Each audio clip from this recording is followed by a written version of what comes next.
Tervehdys katsojat. Katsotaan lähtisikö tämä nyt käyntiin tämä live-striimi. Pieniä yhteysongelmia taas, eikä nyt niin pieniäkään, mutta poistetaan toi toinen.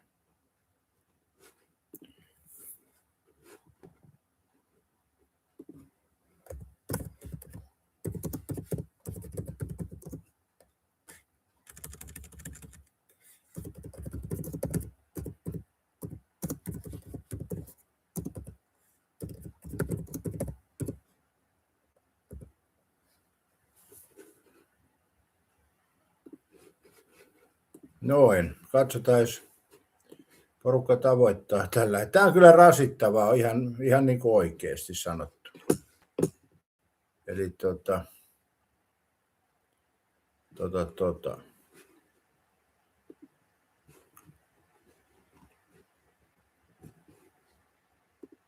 Tän toi pois, ei saa tostakaan tietenkään pois.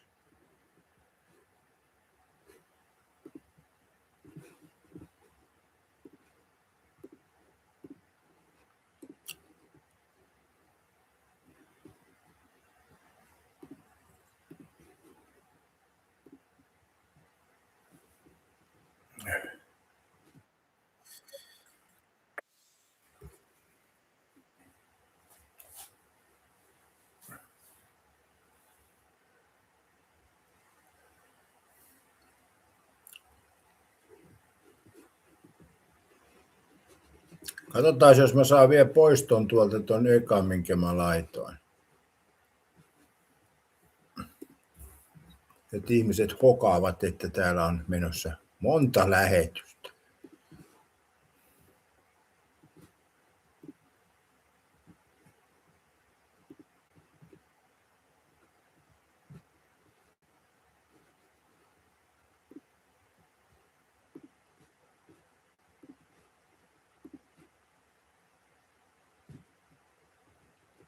No niin, nyt on vain yksi lähetys tässä näkyvissä ja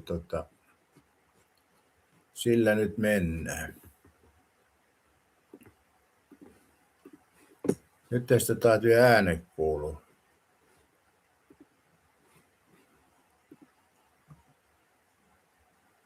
No niin, ääne, kuulukaa. Joo. Kuuluu ääne. No joo, tämmöistä tää on.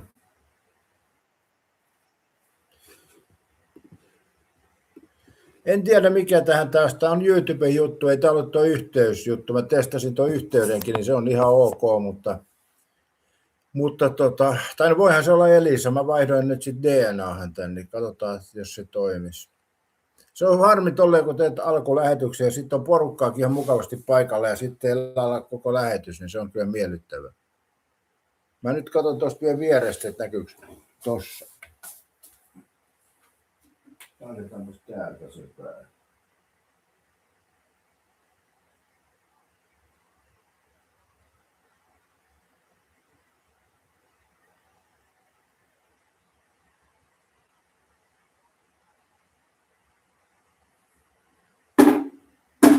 Tuosta nyt ainakin tuntuu näkyy.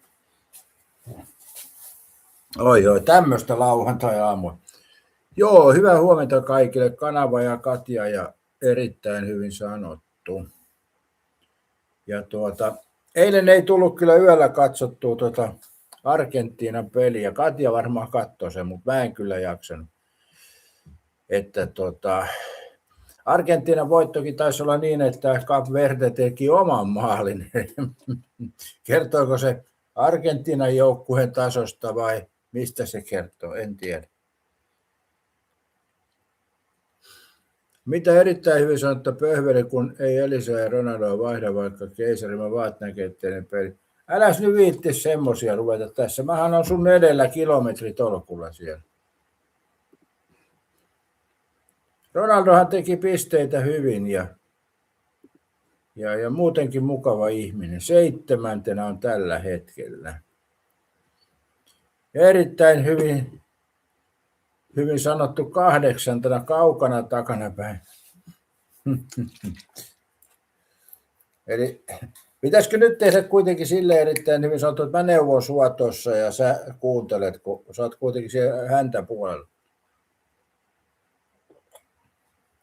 Minä mä esimerkiksi lähden Katjaan neuvomaan, Katja on siellä kärkipäässä, niin sen verran on järkeä. Erittäin, jos olet erittäin lähellä, siinä on kilometri vielä hevosen paskaa välissä kilometrin verran, että on siinä vielä matkaa. Mutta en mä nyt lähde kärkipäätä neuvomaan kyllä, että kärkipää menee edellä, niin ne ei tarvitse neuvoja. Näin se menee. Katja on kärjessä, niin en mä nyt lähtisi kyllä neuvoa, miten Katjan pitää tuota peliä pelata.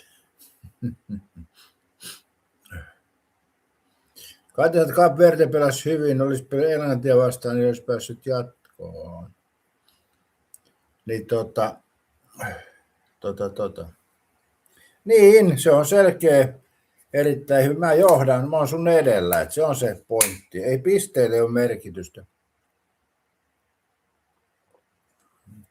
Kun sähän tiedät, että Ronaldo tekee kohta lisää maaleja. Mutta täytyy vähän katsoa nyt joukkueiden kokoonpanoja, kun ne vähän muuttuu. Sieltä on poissaolijoita ja muuta. Mutta Katja ei se sillä tavalla mene, että jos pelaisi Englantia vastaan samalla lailla, se menee siltä tavalla, että peli on aina peli, että joka peli on eri peli, että vastustajan mukaan. Ja noihan on siis, kun kisat etenee eteenpäin, niin pelit vaikeutuu. Sehän on aina ollut näin. Eli ei siellä sitten enää ole semmoisia läpihuutojoukkueita oikeastaan. Kaamo ei usko Ronaldon tekevän maaleja. Kaamo ei ole leppynyt. Kaamo rähjää heti aamusta Ronaldosta.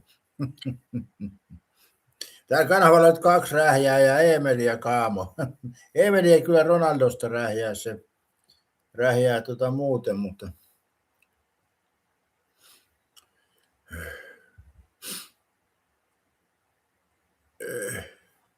älä sitten erittäin hyvin sanottu. Sehän on tehnyt Portugalin maalit melkein. Nakki muistot, voisiko Suomi edes joskus? Ei vois. Ei. Eihän tarvitse katsoa, kun tuossa noita pelissä noita haastatteluita, kun noi puhuu noi tietäjät ja asiantuntijat.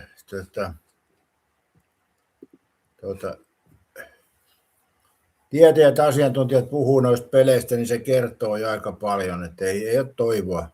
Me ollaan hävitty nämä pelit. Kaamu, sä pitää vähän rähjätä. Näin on, Kaamu. Pieni rähjäys on aina paikalla.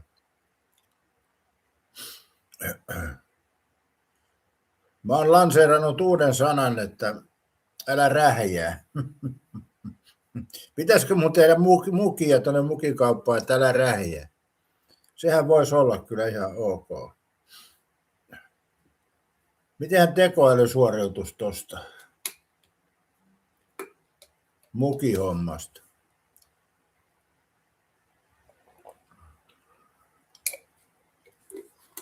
Joo, nyt on juomana taas tätä latteet. Kyllä näihin jää koukkuun.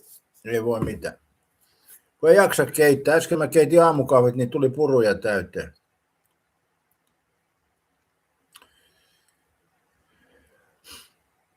Kaunsa, että Suomelle ei ole mitään jakoa myös MM-kisoja ennen kuin tapahtuu isosti muutoksia.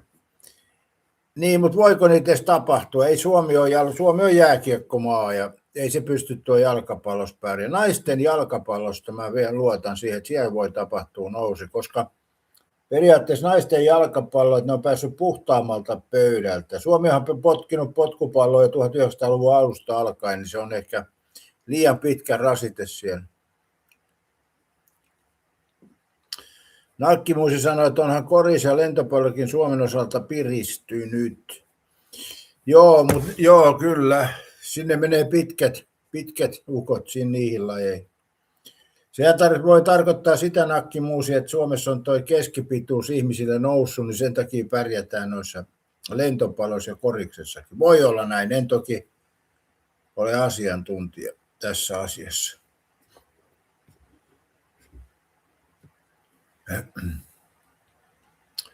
Mutta joo, niin kyllä toi siis vähän käy noin yöunin noin jalkapallot, että toskin menin ajoissa nukkuun 12 aikaa jo, niin olisi aika raskasta ollut kyllä yöllä katsoa pelejä.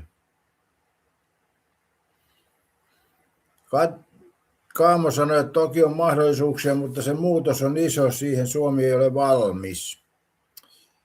Niin, Suomessa jääkiekko. No joo, se on tietysti kun miettii, Norjassahan jääkiekko ja hiihto ja sitten siihen tullut jalkapallokin. Et se vaatii Suomessa niin monta hyvää pelaajaa ja Suomessa ei tule semmoista pelaajakasvatusta kyllä. Toki mun mielestä onhan tuo Suomen pääsarjakin piristynyt jonkun verran.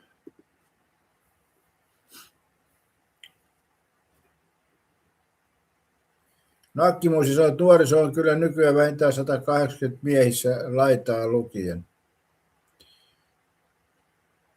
Kyllä on siis pituuskasvua selkeästi tullut, että evoluutio tämän tekee, tämän pituuskasvun. Saadaan paremmin ruokaa ja niin edespäin. Työ keventynyt. Onhan meillä siis miehillä tuo työ keventynyt ihan helvetisti siitä, mitä se on aikoinaan ollut. Ja pituuskasvu. Se on kai kaikissa maissa noussut. Ja sen takia ihmetyttä Afrikasta tulee niin pitkiä ihmisiä, vaikka siellä on nälänhätä ja muuta, mutta ne ei varmaan koske kaikkiin ne nälänhädät. Se on vaan näin. Ja onhan tietysti Suomessakin ollut lama-aikaa ja köyhää ja muuta, niin on täälläkin on pitkin, niin kuin se Suomen piti sotilas, se Myllyrinne Järvenpäästä, niin sehän oli pitkä aikoinaan, vaikka ei varmaan ollut liikaa ruokaa silloinkaan. Mutta joo, kyllä se selkeä pituuskasvu on ihmisillä käynyt tämänkin mun sukupolven aikana. Ja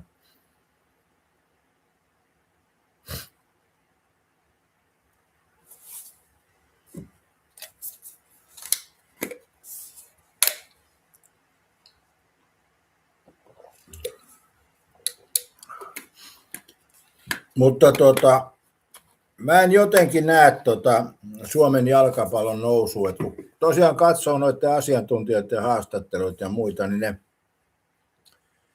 ne täysin eri asioihin ehkä siinä kiinnittyä huomiota, kun se on vaan niin, että Suomessa täytyy tulla niin hyviä yksilöitä, mitkä pystyy kantamaan periaatteessa koko joukkuetta. Niin kuin esimerkiksi Norjalla on tuo Haalandi, niin onhan se siis yksinään jo kannattelee joukkuetta.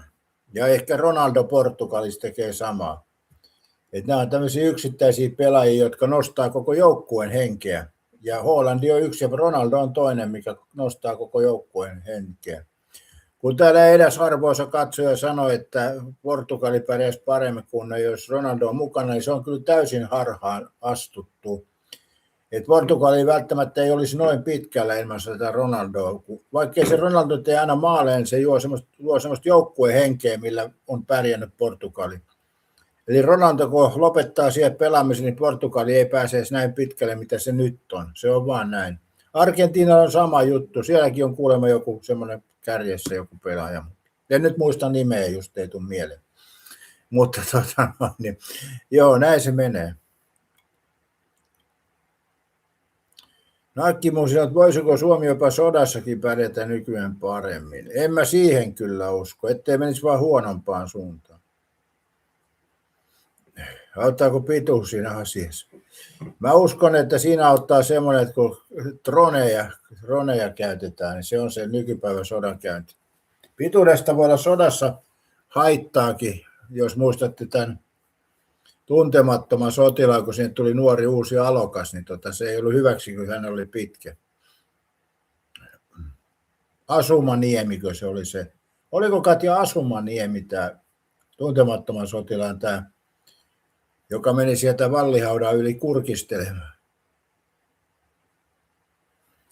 Katja sanoi, että just joo, olit itsekin ottanut messin. Mutta Katja, sehän on siis eri juttu taas toi FIFA World Fantasun. Se on eri juttu. Mähän en pelaa tunteella sitä niin kuin sinä. Eli Katjahan pelaa Final Four Fantasun tunteen kanssa. Minä en pelaa, mä vaan teen taktisia muutoksia. Se on sama, jos mä pelaan jotain pitkävetoa, niin mä en pelaa millään tunteella sitä, vaan mä pelaan sen niin kuin, mikä mun mielestä on hyvä taktiikka. En tiedä, pitäisikö enemmän tunteen mukaan pelata, mutta kun ei ole sellaisia tunteita, niin miten ne herättää? Mun mielestä esimerkiksi jos Suomi pelaa, niin hyvä pelaa aina Suomeen vastaan, koska se on parempi kerroin, mutta muuten jos pelaa, niin.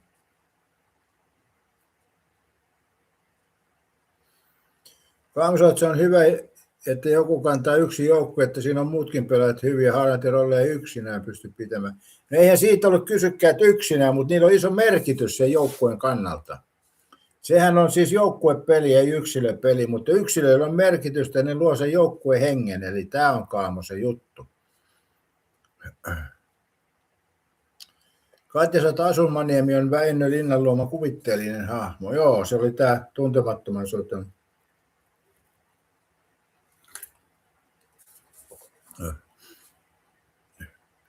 Timpuri sanoi, että runnari on halpaa Norjassa, meneekö tunteesi? No eihän se mulla, miten se mulla vaikuttaa se sun käsitys halpuudesta. Mä oon pyytänyt kauppakassivideo, missä ostat ruokaostokset ja ilmeisesti sä et syö siihen mitään, niin eihän siinä mitään tehdä. Mutta mä tiedän, että se on kalliimpi, mutta mikä siinä menisi tunteisiin, mä en sitä ymmärrä kyllä. Talotiena Oulussa, miten se liittyy tähän Norjaan? Myttimpuri mä en kyllä käsitä, mikä on homman nimi. En tiedä, onko Timpuri avassut pulloa aamusta vai mitä tuossa on ajatuksena. Miten mulla menisi tunteisiin, jos Norjassa olisi halpaa, mutta kun siellä ei ole Timpuri. Se on se juttu. Eli jos sä Timpuri valehtelet tuossa ihan suoraan lähetyksessä, niin ei miksi mulla menisi tunteisiin. Mä vaan sanon, että se ei pidä paikkaansa. Se on niin yksinkertainen asia. Musta tuntuu, että sulla itselläsi menee tunteisiin, kun me ei uskota sun valheita tässä lähetyksessä. Erittäin hyvin sanottu, että vielä kun Ronaldo, että jos on kyseessä joukkue, älkääs nyt viitti, kun se on hyvä joukkue. Sehän Ronaldo syöttää kaikista eniten, hei, Portugalin joukkueessa.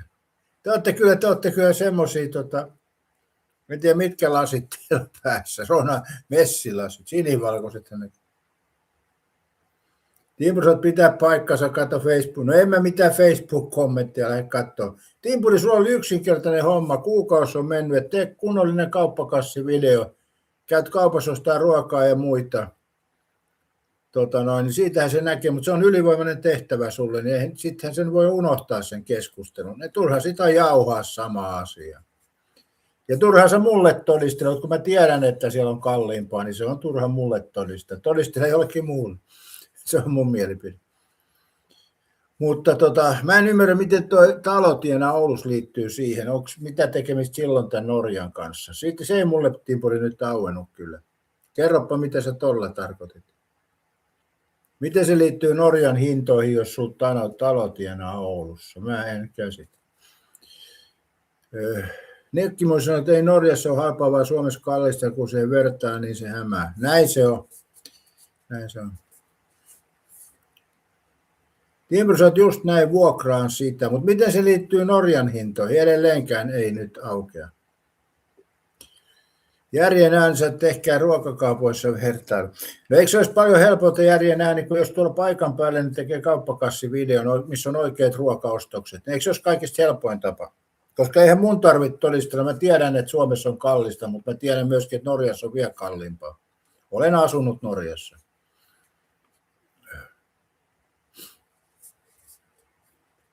Mutta toki, siis Timpuri, mä oon selvittänyt aikaisemminkin tämän, niin Norjassahan on paremmat palkat, että siinä mielessä, jos sitä vertaa, niin kuin siinä mielessä on eri asia sitten. Mutta mehän puhuttiin pelkästään hinnoista, että jos Suomen rahan menee Norjaan, niin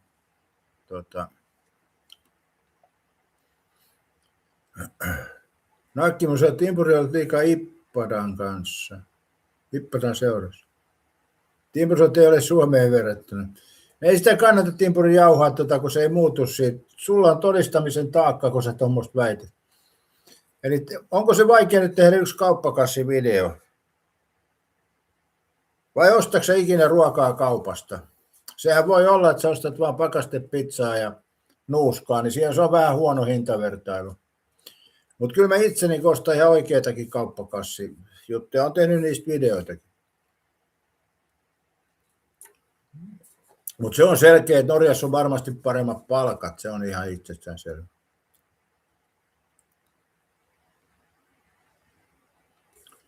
Katja sanoi, että Jetro teki video, missä kävi kaupassa kävelemässä ja näytti hinnan, että siinä oli vertailu Prisman hintoihin, mitä kaveri on laittanut. Just tollainen kauppakassi, toi on aika hyvä. Joo. Timpuri jotain faseen juttuja, voi helvetti. Mikä Timpuri siinä on vaikeaa tehdä kauppakassivideo? Mikä siinä on ylivoimassa? Kerropa nyt se. Turha tuossa sä jauhat, kun sulla on, se on sama kuin se 50 kilon leukon nostaminen, niin ei ole näkynyt sitäkään videoa.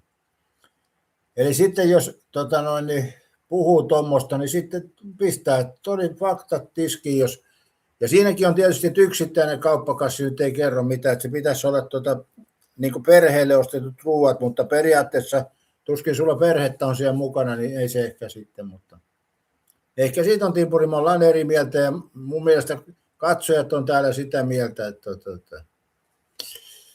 laitan pari, niinhän sä sanoit 2 viikkoa takaperin.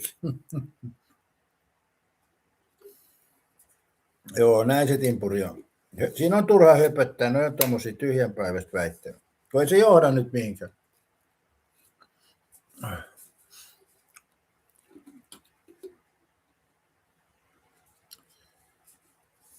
Katja sanoi, Timpuri käy siellä kaupassa kävellessä näyttää ne hinnat. Niin, sekin olisi yksi, mutta ei sekin ole ylivoimaisen vaikeaa. Se jatkaa edelleen, vaikka me sanottiin jo tässä, että tee se video. Niin Ruotsissa muuten oli ja bensa 1,60. Suomessahan ei bensa halpenekaan. Johannille oli yllätys, että kisoissa, että Hollanti ja Saksa ovat ulkona. Oliko runnari samaa mieltä? Mä oon samaa mieltä kyllä, joo. Saksallahan ei sillä tavalla niin ihmeellinen joukkue ollutkaan, jos jälkikäteen miettii, mutta Hollannilla oli kyllä hyvä joukkue. Ja kyllä mua vähän hämmästyttää.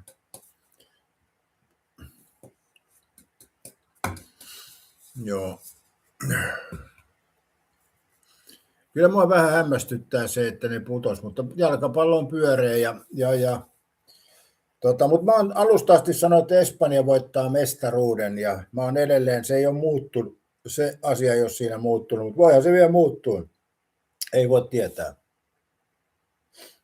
Mun mielestä Espanjalla on kyllä tasavahva joukkue ja Meksiko on aika hyvä. Eikä tuo USAkaan ihan onneton, vaikka tietysti USA vastustajat ei välttämättä ole niin hyvät ollut.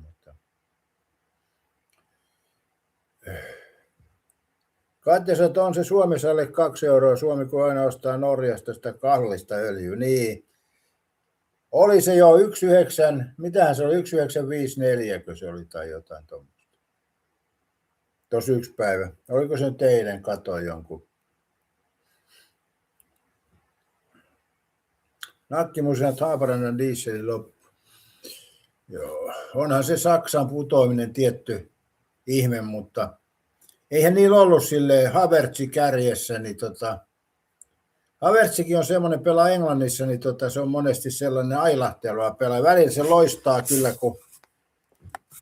kyllä kun joku majakka, mutta välillä se on sitten täysin suossa. Ja, no Virtsi sieltä toki oli, mutta ei ollut mikään niin kuin silleen hirveän vahvan tuntunen joukkue. Mutta kyllä nämä Meksiko ja Espanja on ollut ehkä. Mitäs mieltä olette?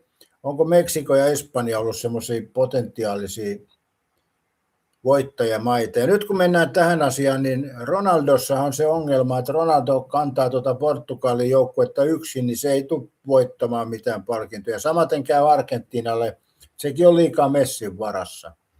Eli tuommoiset supertähdet joukkueessa tekee sen, että joukkue ei sitten ole välttämättä paras. Ja sitten ne on molemmat aika vanhoja jo. Norjan eduksi taas on Hollandi, mikä on nyt elämänsä parhaassa kunnossa, niin se voi pärjätä.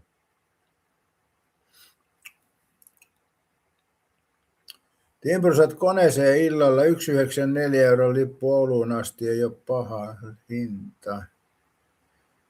No mitä, joko sulla työt loppu siellä, ethän sä ole kerennyt mitään vielä tienaamaan. Johan Lusti sanoi, että myös Argentiina ja Portugali, Brasilia ja Englanti ovat kovia niistä joukkueista, jotka ovat jäljellä. Niin Brasilia. En mä tiedä Argentiina ja Portugali, ne on liikaa tähtiä varassa, mutta Brasilia. Englanti ei tule menee jatkoon, se on vaan. Englannin kirous jatkuu. Erittäin hyvin se on Meksiko ja tietysti Argentiina.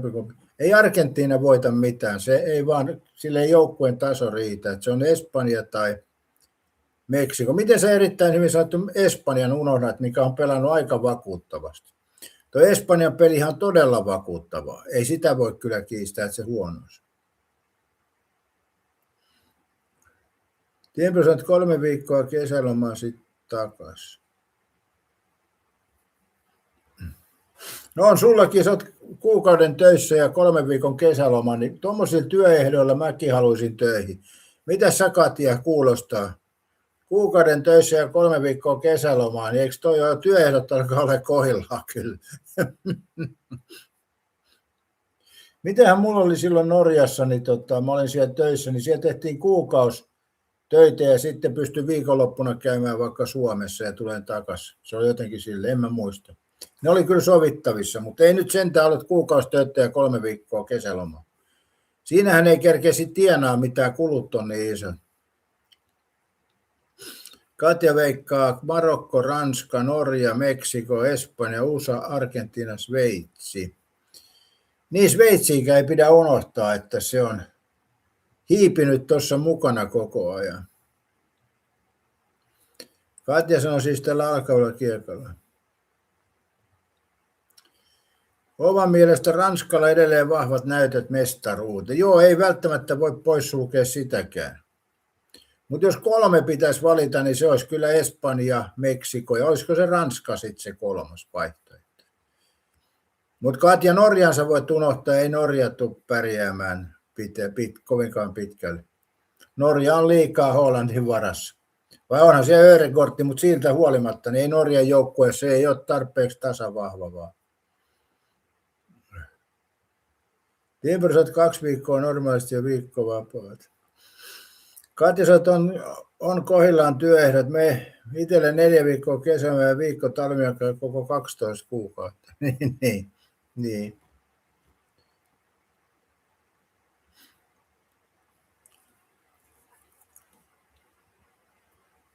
Onhan toikin aika paljon, Timpurissa 2 viikkoa töitä ja viikko vapaata, niin onhan työehdot kyllä kohdillaan, täytyy sanoa. Mutta sitten täytyy olla 12-tuntisia päiviä, jos on noin. 10-tuntisia päiviä niin ainakin.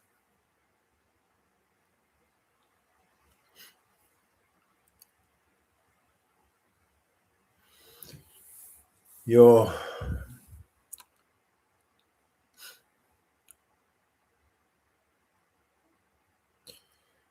Ja Ranska.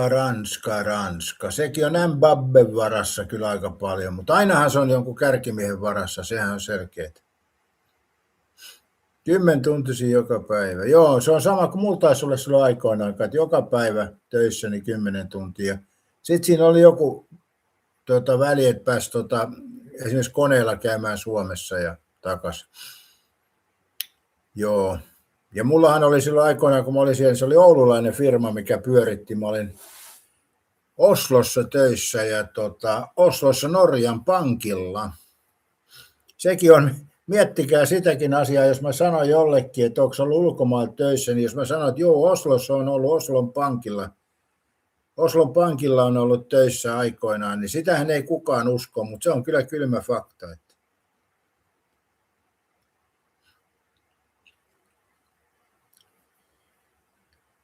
Katja oli meillä valvomassa 12-tuntisia päiviä, 4 peräkkäisten 6 päivää vapaana.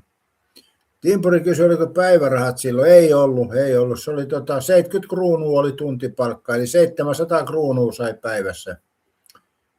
Ja mä muistan vielä, kun mä menin mä oon kertonut monta kertaa sen kuvion, miten mä jouduin. En joutunut naimisiin, vaan jouduin Norjassa töihin Oslossa, niin sen mä oon kertonut monta kertaa, en jaksaisi aina sitä samaa kertoa, mutta se oli mun mielestä paras asia tässä, kun menin töihin tuonne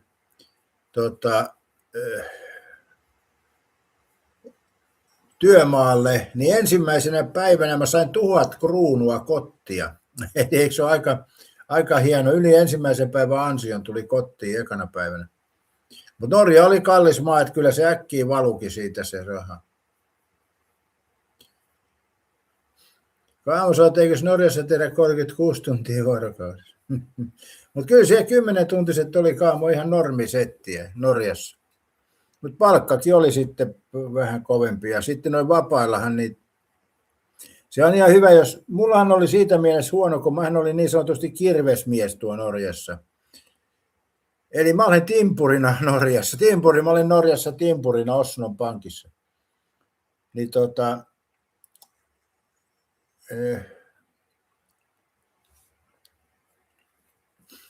10 tuntia oli päivässä joka päivä, myös lauantait ja sunnuntait. Mutta mulla oli oikeastaan semmoinen huono, kun mähän olin vaan niin kirjoilla timpuri niin sanotusti. Ainut vaativin tehtävä oli oikeastaan se, että aamulla piti leimata toi kellokortti ja illalla piti leimata kellokortti. Se oli se päivän tärkein ja muutenhan se oli semmoista vetelehtimistä siellä rakennustyömaalla. Joskus jotain tellinkejä purkuu ja laudan kantoa, mutta pääosin se oli vetelehtimestä. Joskus oli jotain purettavaa ja niin edespäin.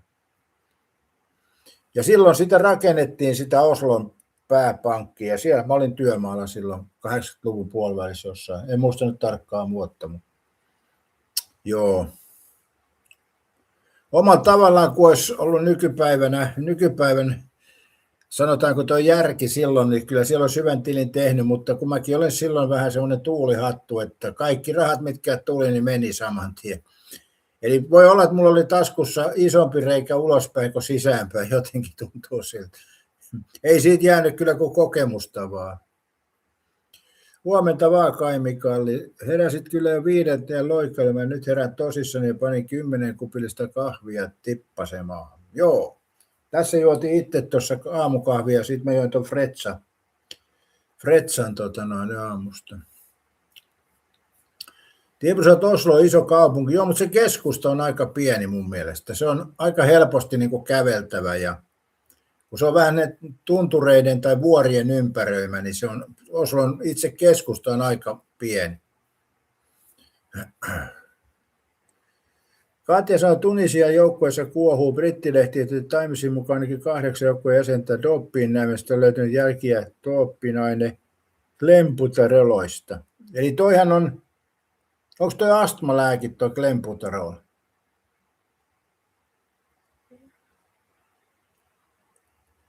Klembuterol, eikö se astmalääke? Katoppa Katja, onko se astmalääke?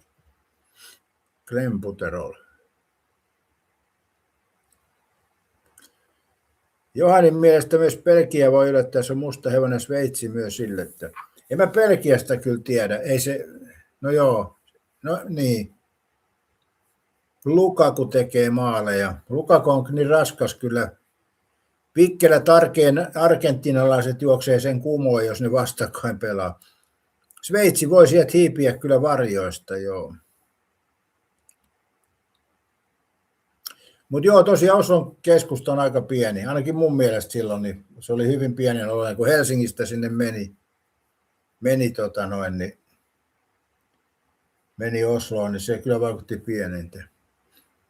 Timpurissa on isompi lentokenttä kuin Helsinki-Vantaa. No sitä mä en tiedä, kyllä en muista. Mutta kysytäänpä tekoälyltä.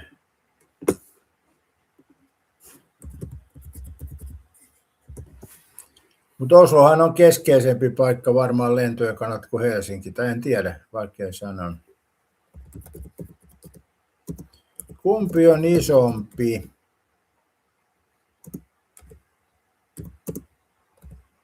Oslon vaiko Helsingin lentokenttä? Helsinkihan on paljon rakennettu ja koko ajan ainahan siellä on joku remontti. Katsotaan mitä tekoäly sanoo.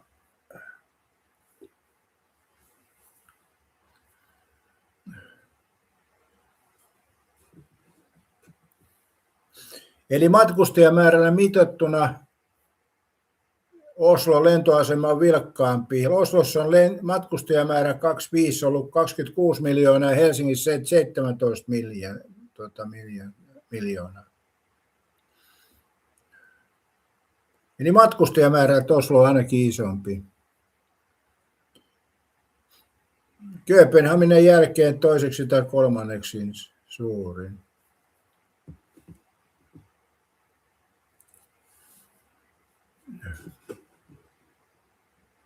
Nyt tämä puhuu vain matkustajamäärissä.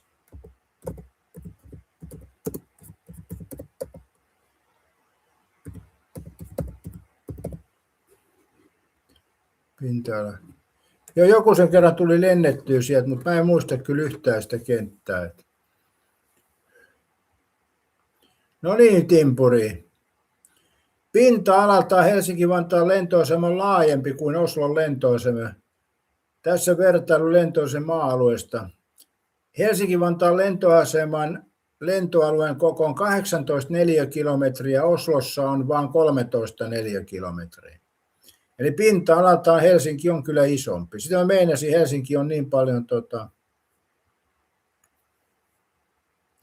vaikka Helsinki-Vantaalla on pienempi matkustajamäärä, se fyysinen maa-alue on siis laajempi. Ja siihen sisältyy siis kiitotiet, rullaustiet, terminaalirakennukset ja suoja-alueet. Eli Helsinki on isompi pinta-alalta. Ei ole muutenkin, Timpuri, isompi. Helsinki on jopa selvästi isompi kuin Oslo, ja se on ymmärtää, koska se on pienemmässä tilassa. Tuossa aikoinaan, kun tuossa Seutulassa oli se lentokenttä, niin siinähän oli sitä laajentumismahdollisuutta vaikka kuinka paljon, vieläkin. Sitähän pystyy tuonne Tuusulan suuntaan rakentamaan vaikka kuinka paljon. Ei ollut, Timpuri, muuten. Matkustajamäärät selvästi isompi, mutta pinta-alaltaan on selvästi pienempi. Huomenta vaan, Petri Hourula.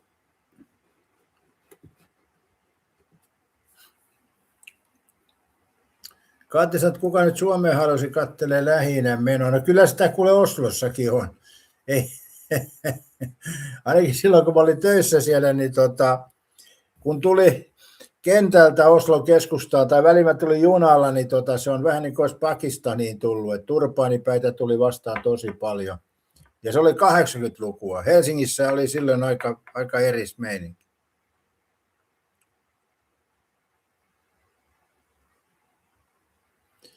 Katja sanoo, että Helsingissä pitää varautua hirnetteihin ja kiitorat pitää olla niin, että voi nousta ja laskeutua vuorotellen. No kyllä se Oslossa on sama eri suuntaan. Mutta Oslossa sitä tilaa on vähemmän siellä Vuonojen maassa kuin Suomessa. Toi Seutula on rakennettu hyvään paikkaan, siinä on varaa laajentaa. Se on vähän sama kuin tuo Pirkkalan kenttä, niin sitähän kyllä pystyy laajentamaan aika paljon, kun pelkkää mettää ympärillä. Mutta silloin kun tehdään kaupunkiin kenttä, niin siinä on laajentuminen aika vaikeaa. Mikä se Portugalin saari, mikä on vaikea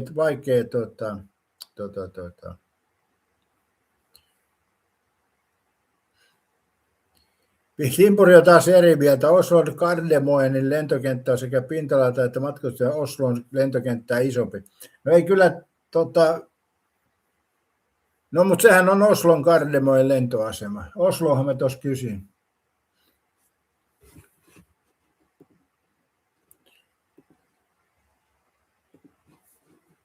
Näin se sanoi täällä. Tämä oli Google, tämä ei ollut tekoäly.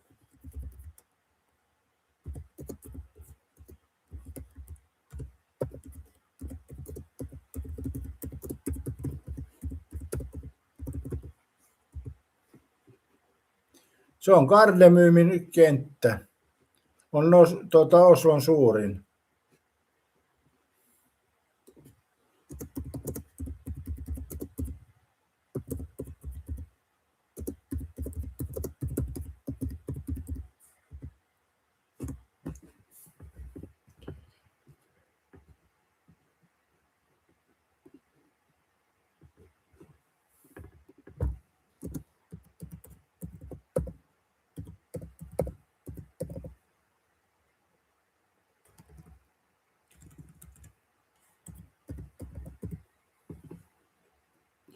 Jos Googlella viitit Timpuri joskus kysyä.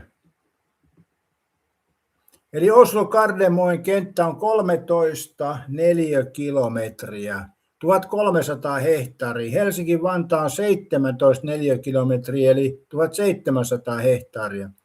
Eli Helsinki on 400 hehtaaria isompi, Timpuri. Eli nyt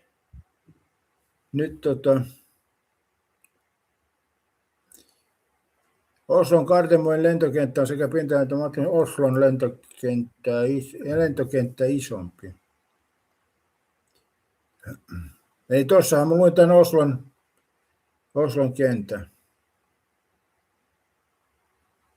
Ei ole, Timpuri, Helsinkiä isompi. Helsingissä on 400 hehtaaria isompi on Helsingin lentokenttä pinta-alalta.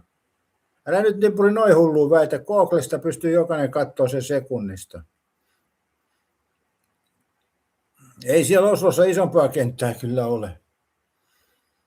Mä en muista edes, että siellä kahta kenttää on, mutta voihan siellä olla Helsingissäkin ollut aikoinaan Malmin lentoasema ja niin edespäin.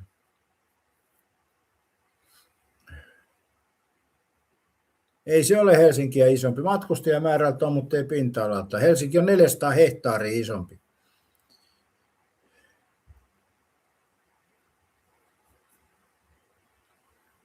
Lue mitä sanoin. On se Helsinki isompi? No niin, joo, Helsinki on isompi. Niin. Näinhän mä sanoin tuossa aikaisemmin. Tuossa vaan kun sä ensin sanoit, että Oslo on isompi, mutta sitten sä laitat, että on se Helsinki isompi, niin tuossa epäilin kirjoitusvirhettä, mutta ilmeisesti ei ollut. Joo. Eli Helsinki on isompi pinta-alalta, mutta ei matkustajamäärältä. Mutta toi Oslon keskustahan on aika pieni mun mielestä ainakin.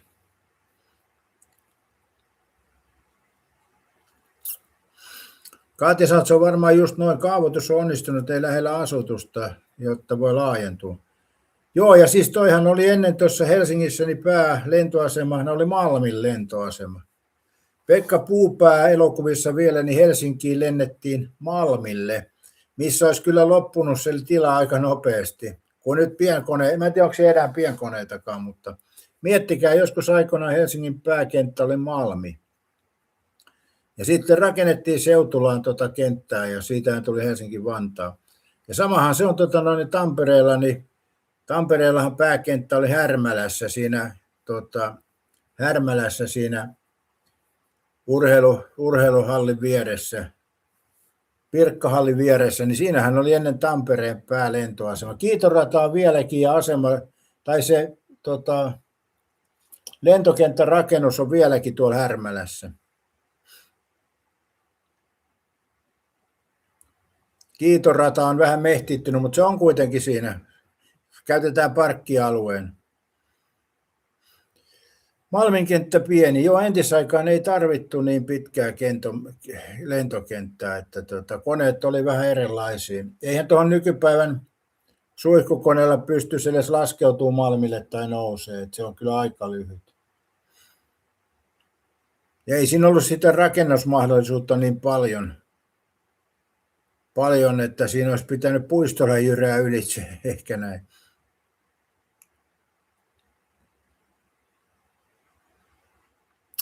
Mutta entisaikaan varmaan tuo lentokentät, koneet oli pienempiä, niin rakennettiin lähelle kaupungin. No en tiedä, onko tuo Malmin kenttä nyt ihan lähellä kaupungin keskustaa ollut aikoinaankaan, mutta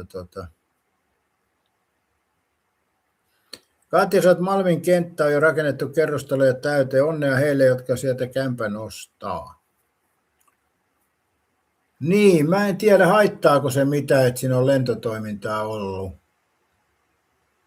Eli kyllä mä luulen, että se Tattarisuolta on tullut aikoinaan enemmän jätteitä kuin tuosta lentoasemalta. Vähän epäilen näin. Ja Tattarisuohan on myöskin siihen ihan vieressä. Mutta nykyaikana kun talot rakennetaan, niin meinaatko, että sieltä maaperästä nousee sitten jotain tuohon asukkaille? Kun mun mielestä Katja sanoi, että se on suoalueen ja jätteet on siinä maaperässä. Niin, se on Tattarisuota, se on se Malmin kenttäkin. Eli se on samaa suota kuin siinä Tattarisuolla. Ja Tattarisuolla iät ja ajattelun noita auton romuja ja muita siellä ja jätteitä. Mutta toisaalta sitten kun miettii, että kerrostalot rakennetaan, niillä on vesitekniikka ja viemäritekniikka ja muu, niin onko niistä sitten mitään haittaa niistä jätteistä siellä maaperässä? En tiedä.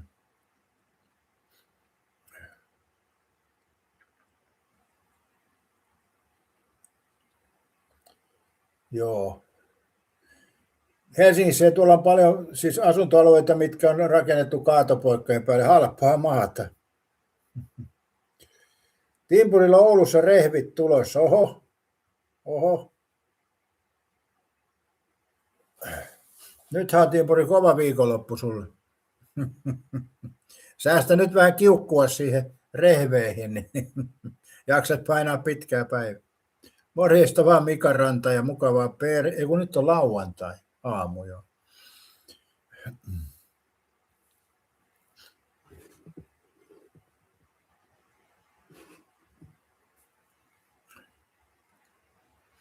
Ja sä kirjoitit vielä espanjaksi, vamos hermanos.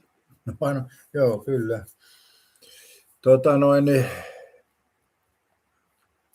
Joo, Suomessahan, niin kuin mä oon miettinyt, tai oikeasti mä oon sanonutkin sen monta kertaa, että Suomessa on niin kunnat rakentaa kaatopaikkansa aina naapurit kunnan rajalle, että se on niin ollut iät ja ajat. Ja sitten kun miettii tuolla, no Seutulassa on se Seutulan kaatopaikka oli aikoinaan tosi iso, eli sielläkin on taloja rakennettu. Mä en tiedä, onko siellä enää mitään kaatopaikkaa jäljellekään. Erittäin hyvin sanottu on jo pelaajia vaihdella. Mika Ranta ulkomaan kuski nykyään? Tarkoittaako toi Eurooppaa vai tarkoittaako se Ruotsia? Ruotsitkin on peräti ulkomailla. Paitsi, että nythän pääsee kohta junalla Oulusta Haaparantaan, niin aion kesällä tehdä ton Haaparanta-matka ja otan video, mutta mä katson sen sillä tavalla, että mä yövyn Haaparannassa, koska Ari Korvahan antoi ensiarvoista tietoa, että ne junan aikataulut on vähän huonot päivämatkoille, niin mä ajattelin, että mä menen Haaparantaan Oulusta, menen junalla ja sitten mä yövyn Haaparannassa ja tuun sieltä takaisin, otan videon tästä reissusta. Onhan se ihmeellistä, että Suomesta pääsee junalla suoraan. Nyt pääsee Helsingistä siis suoraan junalla Haaparantaan. Se on kyllä mielenkiintoinen juttu. Ja siitä pääsee sitten eteenpäin, jopa Bordeaux'hon asti, mutta silloin joutuu jo vähän kiertelemään kyllä. Timpurissa Norjassa Mika. Erittäin hyvä, että Mika Ranta mihin maihin ajo on. Ja Mika Ranta laittaa nyt ajoa Ruotsia ja Norjaa, mutta kohta alkaa Saksa, Hollanti. Okei, sehän on kiva kesällä ainakin ajella noita. Talvesta en tiedä sitten. Mulla ei ole kyllä mitään kokemusta Keski-Euroopan talvesta. En ole koskaan ajanut Keski-Euroopassa talvella. Enkä kyllä kovin paljon kesälläkään. En tiedä, mitkä on tiet talvella siellä. Mutta kyllähän noin rekoilla pystyy menemään vaikka missä melkein. Paino on sen verran, massaa päällä.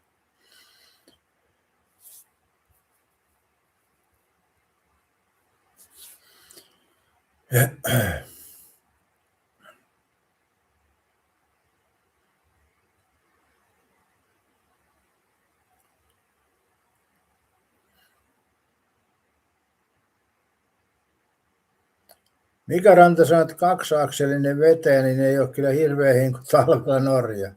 Joo, Norjassa on pirun kapeat ne tiet, että sen verran oli, silloin kun mä olin joskus töissä siellä 80-luvun puolivälissä, niin silloin ainakin tiet oli ihan äärettömän kapeat siellä Norjassa, että kyllä siellä on kyllä asfaltissa ainakin säästetty.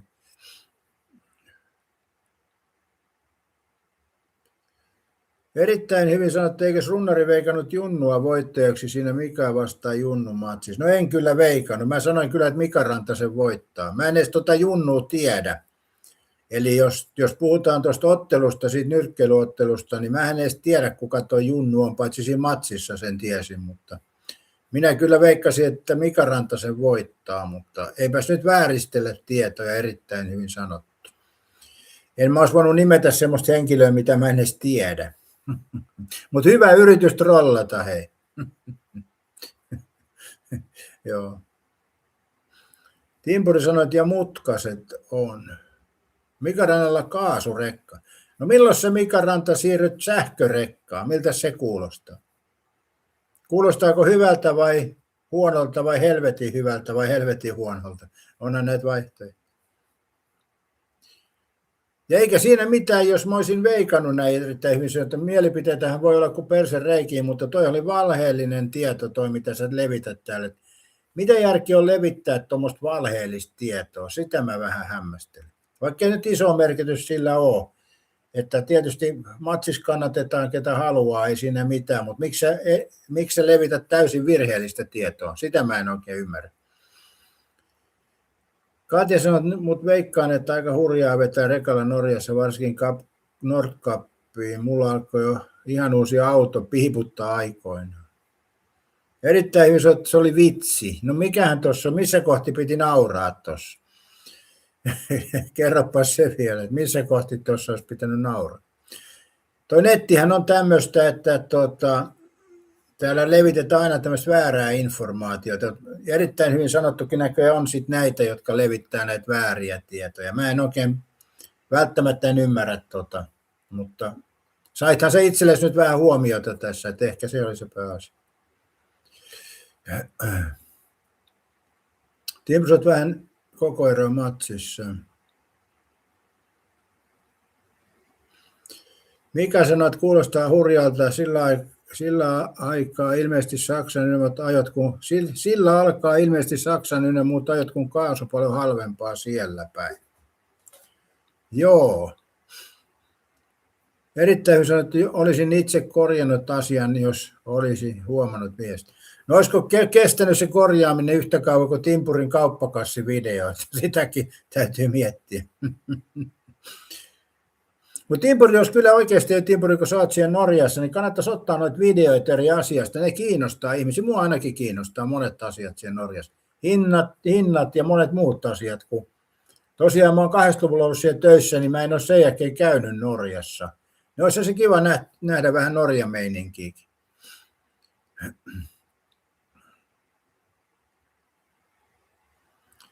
Ai mikä sanoo, että Tukholma ja Oslon jälkeen Helsinki tuntuu tuppukylältä.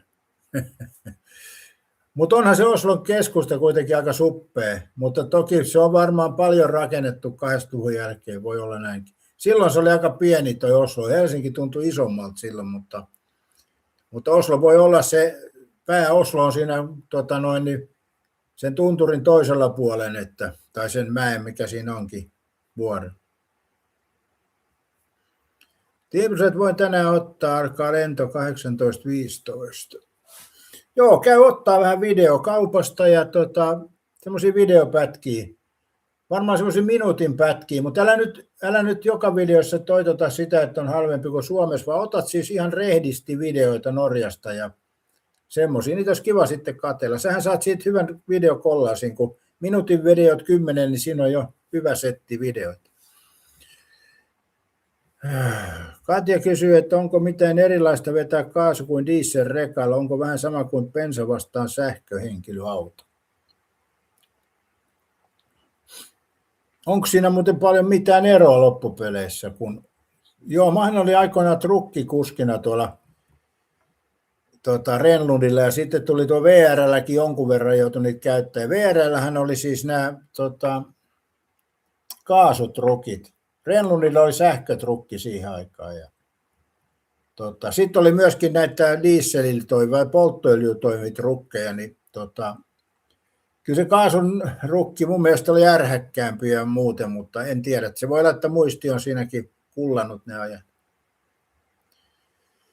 Erittäin hyvin sanottu, repöttääkö kaasurekka enemmän? Nakki sanoo, onko sähkössä enemmän vääntöä? Mika Ranta sanoo, että eteläosissa pärjää hyvin, mutta pohjoisessa oli oikein tankkausasemia. Esimerkiksi Ruotsissa Luuleossa viimeinen asema ja Suomessa Rovaniemi. Okei.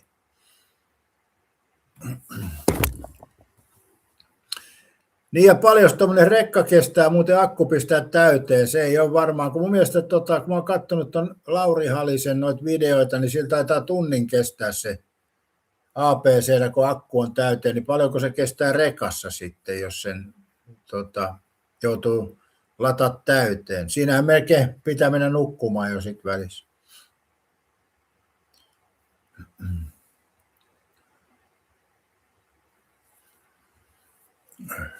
Niin kaasurekan tankkauspaikkoja, joo. En tiedä, kyllä tuntuu hurjalta omalla tavallaan sähköllä toimiva rekka, mutta en mä tiedä. Ehkä mä oon vaan näin vanhan kansan ihminen. Kaasulla täystankki ajaa noin 1600 kilometriä. Okei. Katja, sä oot rekoissahan on muuten ne tauot pakollisia. Joo, siinä voikin tulla sitten sähköllä ongelma, jos on pakko niin pitää taukoja. Jos huomaa, että rupeaa sähkö olemaan vähissä, niin on pakko pitää taukoja. Siitä kun lähtee, niin on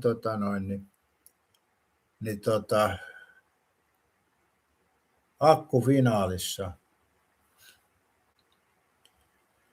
Mutta aika paljon toi täyskaasulla 1600 kilometriä. Onhan se kyllä aika paljon.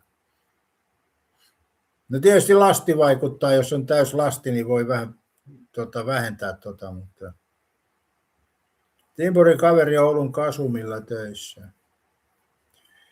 Mutta tässä kun me puhutaan dieseli, polttoöljy, kaasu, sähkö, niin milloin me saadaan niitä vetyajoneuvoja, mitä on siis vuosikymmenet puhuttu näistä vetyvehkeistä? Ei niitä vaan tule.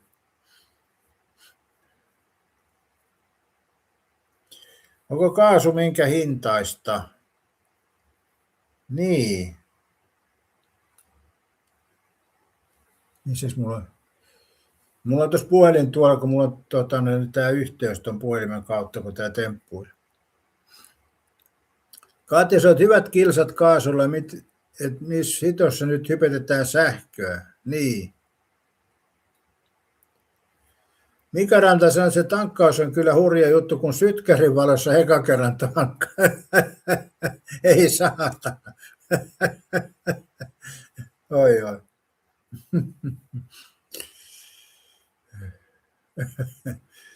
Kanava kysyi, paljonko kaasu maksaa ja vertaa bensaan, niin Mika sanoi, että 2 € kilo noin.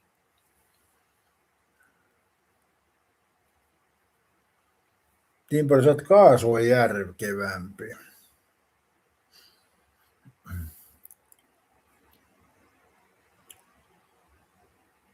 Niin, se on mun mielestä kyllä vähän outoa, että sähköä noin innokkaasti mainostetaan. Kyllähän tuo kaasu voisi tuntua, mutta nyt kun on tämä sotatilanne, niin mistä me saadaan sitten sitä kaasua?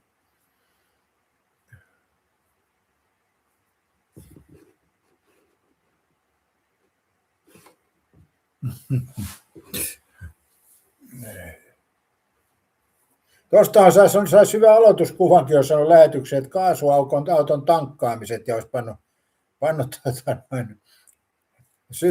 tuon sytkärin kanssa tankkaamaan kaasuauto. Mutta sama riski siinä on bensa-auton kanssakin, että kyllä noita ihmisiä on semmoisia, jotka pitää sytytintä siinä, että näkee tankata ja niin edespäin. Että kyllä tämmöistä kaiken näköistä ihminen tekee.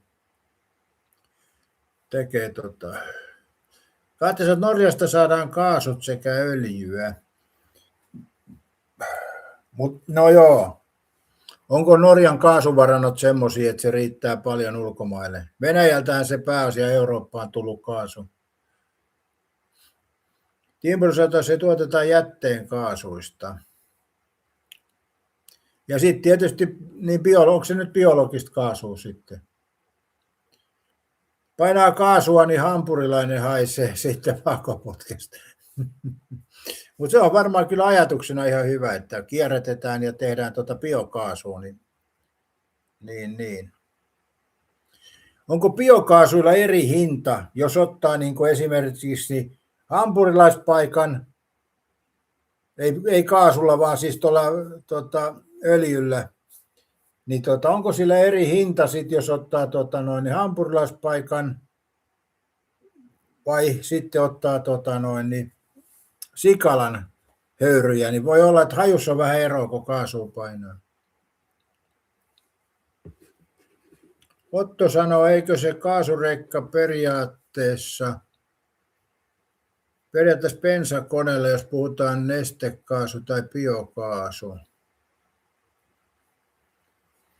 Mikä sanoo, että kaasun tankkauksessa pitää olla turkishaalari, pitkävartiset kengät, metsurin maski ja -200 astetta kestävät hanskat. Okei, ai no niin, siinä on vähän turvatoimia sitten. Pete sanoi, että saatoin juuri tuottaa pikkasen kaasua Itä-Siivessä.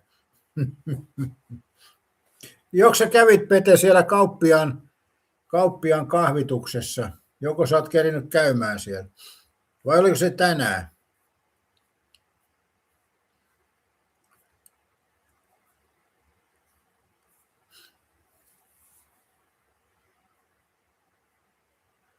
Nyt muuten, kun mä oon kertonut teille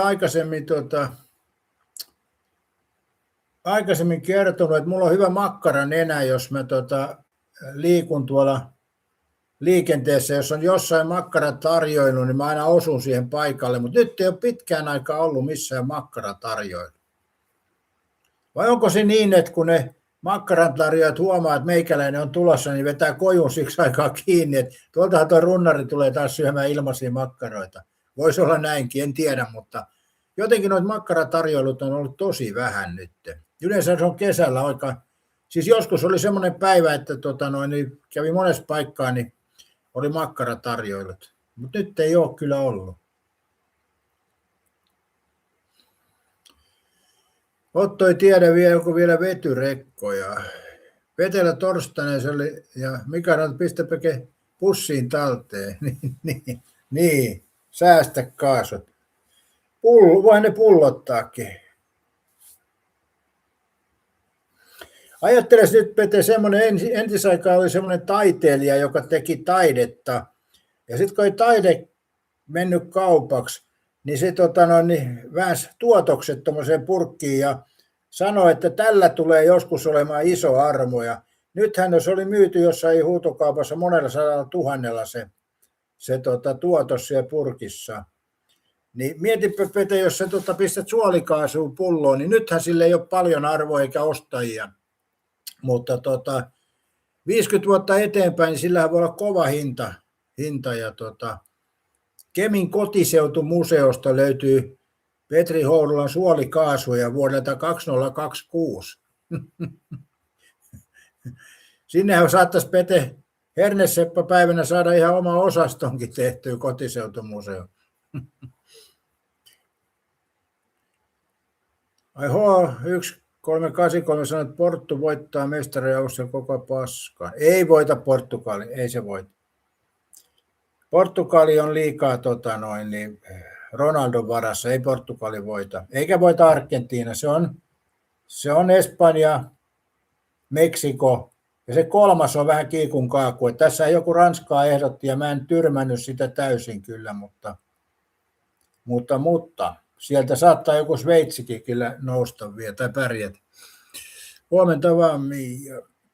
Argentiina tai Ranska? En mä Argentiinaa, Katja, usko. Sulla on se ongelma, Katja, sulla kun sä oot Messi-fani, niin sä et siitä nyt pääse millään irti, mutta mä jo etukäteen yritän anna sulle henkistä tukea, että Argentiina ei tule menee pitkälle. Mutta miksi Espanjahan on pelannut pirun hyvää peliä Meksikoon, niin näähän on ihan selkeitä. Eli eihän tuo Argentiina olisi viimeiskään voittanut, jos ei Cap Verde olisi tehnyt omaa maalia. Oliko maksettu maali? Argentiina maksoi, Cap Verden pelaajat teki oman maalin.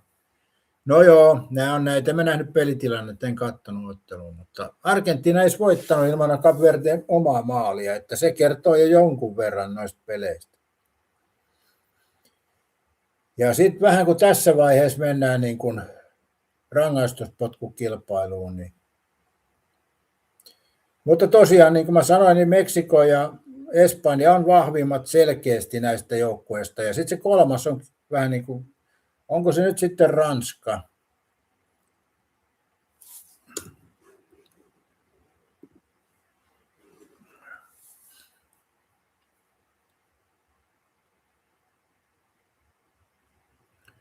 Ai Mika Ranta sanoi, että joutui viime yönä jakaan hytin laivassa, niin sanoin, että saisiko naispuolisen huonekaverin, niin ei kuulemma voi käydä koskaan niin. Se on kyllä hankala juttu nykypäivänä, kun nimetkin on mitä on. Eihän tässä tarvitse mennä kuin 70-luvulle, kun tehtiin näitä Espanjan matkoja. No siitähän toi on tuo loma-elokuvakin, Antti Litjan loma-elokuva tehty, kun entisaikaan saattoi käydä tosiaan niin, että siellä oli mies ja nainen samassa, mutta mä en muista laivan hyteessä, onko siellä ollut samaa, mutta nykyään kun nimet on mitä on. Ja sitten jos tekee varauksen, niin sinnehän ei ole pakko sukupuoltaan määritellä ilmeisesti. Ai Mia huomasi, että näkyy kolmoskanava, vihdoin se taas näkyy. Joo, ne pääsi sopimukseen tuossa, milloin se nyt oli, oliko se teille vai toissapäivänä? H mielestä Ranska voittaisi muuten, mutta onhan nämä sovittu. No tohon mä en kyllä usko, vaikka kaiken näköistä salaliittoteoriaa on, niin mä en kyllä usko, että nämä olisi sovittuja pelejä, en niin kuin millään. Mutta toki voin olla väärässä, on se mahdollisuus aina, mutta tässä tilanteessa on häviävän pieni mahdollisuus.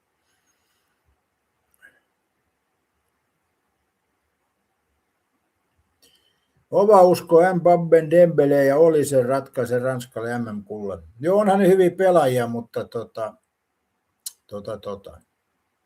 No mitkä se kaksi muuta vaihtoa Ova sun mielestä on? Jos sä uskot Ranskaan, niin mitkä kaksi muuta? Sanoppa ne vaihtoehdot. Katsotaan, onko me...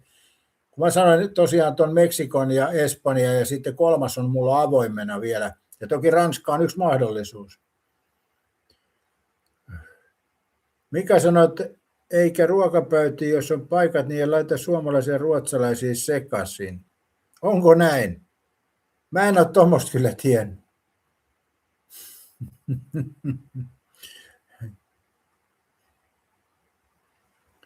Katja sanoi, että vaikka FIFA on ympirehellinen, niin voitteen se ei voi vaikuttaa. En mä usko kyllä sitä, että siellä olisi mitään sovittu että se tuntuisi vähän, siinä täytyisi niin monta pelaajaa ja valmentajaa olla mukana siinä hommassa, että ei se voi olla niin.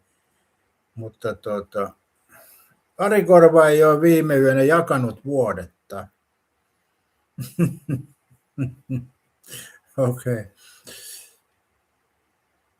No joo, kyllä mä sanon, että jalkapallo on omalla tavallaan urheilulajista vielä aika rehti, vaikka nyt siellä on sitä lemputarelleen käyttöä jossain joukkueessa epäiltynä, mutta monella tavalla ainahan puhutaan siitä, kun jalkapalloilijat filmaa, kun ne saa osumia, mutta kyllä tuossa joskus, kun huomaa, niin ei se tarvitse tuommoinen vauhdis, kun juoksee, niin tuommoinen kengän piikki, kun osuu vähän jalkaan, niin kyllä se sattuu. Ja moni muukin. Ja selkään työtäminenkin on semmoinen, että kyllä se tuntuu, kun joku vähän kyynärpäät tökkää selkää. Mutta on siellä selkeitä tämmöisiä filmaamia. Messi on mun mielestä pahin ehkä filmaaja tällä hetkellä. Kun suoraan se ei tullut mukaan tuonne peleihin. Pete sanoi, että Ari, en minäkään ainoastaan CPAP-laitteen kanssa. No sähän olet, Pete, sitten melkein niin kuin avoliitossa ton CPAP-laitteen kanssa. Ei se huono, siis jos elämänkumppani on CPAP-laite, niin siihen täytyisi vaan Kiinasta saada sellaiset tietynlaiset kuoret, niin sittenhän se olisi kova.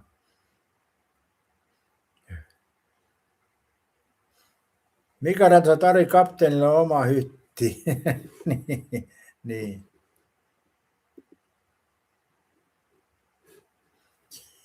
Pete sanoo, että avioliitossa ollaan letkun maskin kanssa. Eikö se on avoliitto, Pete, kun avioliitto pitää aina julistaa. Mutta sun ei kannata, Pete, ottaa kyllä riskiä, jos sä cap-laitteita kosit sitä, mutta jos sä saat kieltävän vastauksen, niin sitten on paha tilanne kyllä. Sitten ei tule ilmaa eikä sopuisa olotila, että ei kannata kosia. Avoliittohan tuossa toimii ihan hyvin. Onpas taas muuten puuta heinää nämä tarinat, mutta sehän on tämän kanavan juoni, että älä jauhettaa sitä sun tätä, ei mitään vakavaa. Ja taso ei tietenkään tule nousemaan, että se on ihan selkeä asia.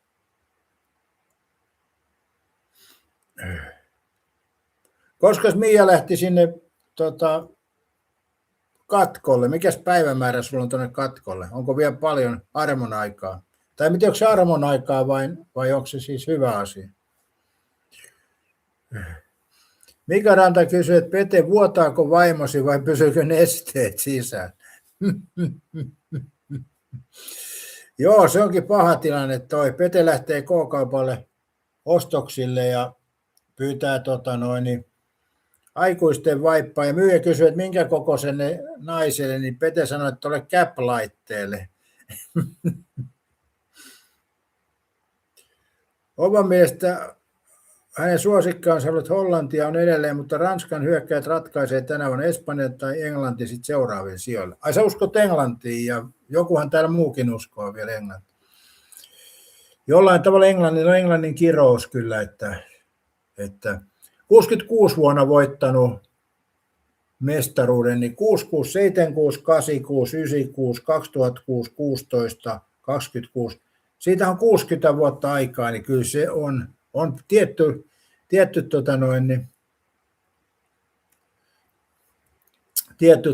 siellä taustalla häämöttävä asia. Pete sanoi, että Mika ei vuoda, vaihdoin sille eilen kuukautissuojankin suodattiin. Petehän sä oot melkein omaishoitaja sitten jo. Jumalauta, tämä menee nyt vaikeasti. Mutta mietipäs, jos sieltä saisi Kiinasta tilattua Temusta semmoisen tekonuken siihen, mikä niinku puhuisi sulle ja muuta. Ja yöllä vaan letkujen vaihtoa, niin sehän olisi aika kova juttu. Mia, sä oot ensi viikolla, tulispa soittoa sieltä, nyt mennyt 2 odotuksia, sanottiin, että 2-3 viikkoa menee ainakin, haluan sinne kyllä. Mutta silloinhan sä et ole edes jonossa vielä, että jos sä saat jonoon pääset, niin sulle määrätään päivämäärä, että niin se menee tuo katkoilla. Eli jos sä jonotat soittoon, niin se on vähän eri juttu. Eli tuonne katkolle, jos on jonossa, niin silloin saa päivämäärä. Mutta ilmeisesti, jos ne vasta soittaa, niin toi on kyllä huono juttu, että siitä on vielä pitkä matka sitten katkoon. Toivotaan, että pääset. Mika sanoo, että Pete on siirtynyt kunnolla nykyaikaan, kun vaimokin on verkkovirralla toimija.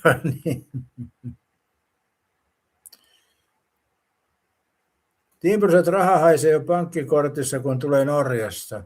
Mutta kyllä sä saat sen Suomen säkkiin tuhlattua, Timpuri, kun täällä on kovemmat hinnat kuin sieltä Norjassa, niin äkkiä se kuluu. Niin kuin Timpuri sanoi, että Suomessa on kalliimpaa kuin Norjassa. Mia sanoi, että en ole vielä saanut päivämäärää ja niin perunnari, joo. Sitten se vasta niin kuin toteutuu, kun saa päivämäärän. Toivotaan nyt, että saat ja painosta niitä vähän, että pääset sinne. Mutta miettikääpä miehet tämmöistä ja naiset myöskin, kun ihmisillä on niin vaikeita nämä parisuhteet. Niin eikö me jos aika siirtyä, että Kiinasta tulisi semmoisia kuminaisia, joiden kanssa voisi jutella niin tekoälyn kanssa. Ja jos mietitte, että nainen nalkuttaa ja muuta, niin kyllä mä oon huomannut, että tekoälyn kanssakin voi kyllä kinata sillä tavalla, että hermo on pinnassa. Eli se onnistuu kyllä ihan hyvin. Ehkä vielä paremmin kuin luontaisen ihmisen kanssa. Ja sitten siinä olisi vaan varusteet ja kaikki sen mukaan, mitä olisi. Niin eikö toi jos kaikista järjemme, miten perheriidat loppuisi?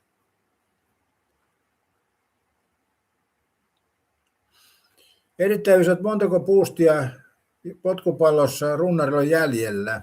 Mä en ole käyttänyt kuin 2 boostia vasta, että kai niitä se 5 on siellä, 3 kai on jäljellä. Täytyy tänään varmaan joku käyttää sitten. Timpurit en kuin sama hintaisia. Mie se on Timpuri on rahamiehiä. Mikä se on se Norjassa vielä vähän kalliimpaa? Timpurit ei ole, toki jotkut tuotteet on. Timpuri ostaa pakastepizzaa ja nuuskaa ja hinta on halvempi kuin Suomessa. Mutta nämä on Timpuri näitä. Video me odotellaan tässä, niin turhaan siitä on jauha.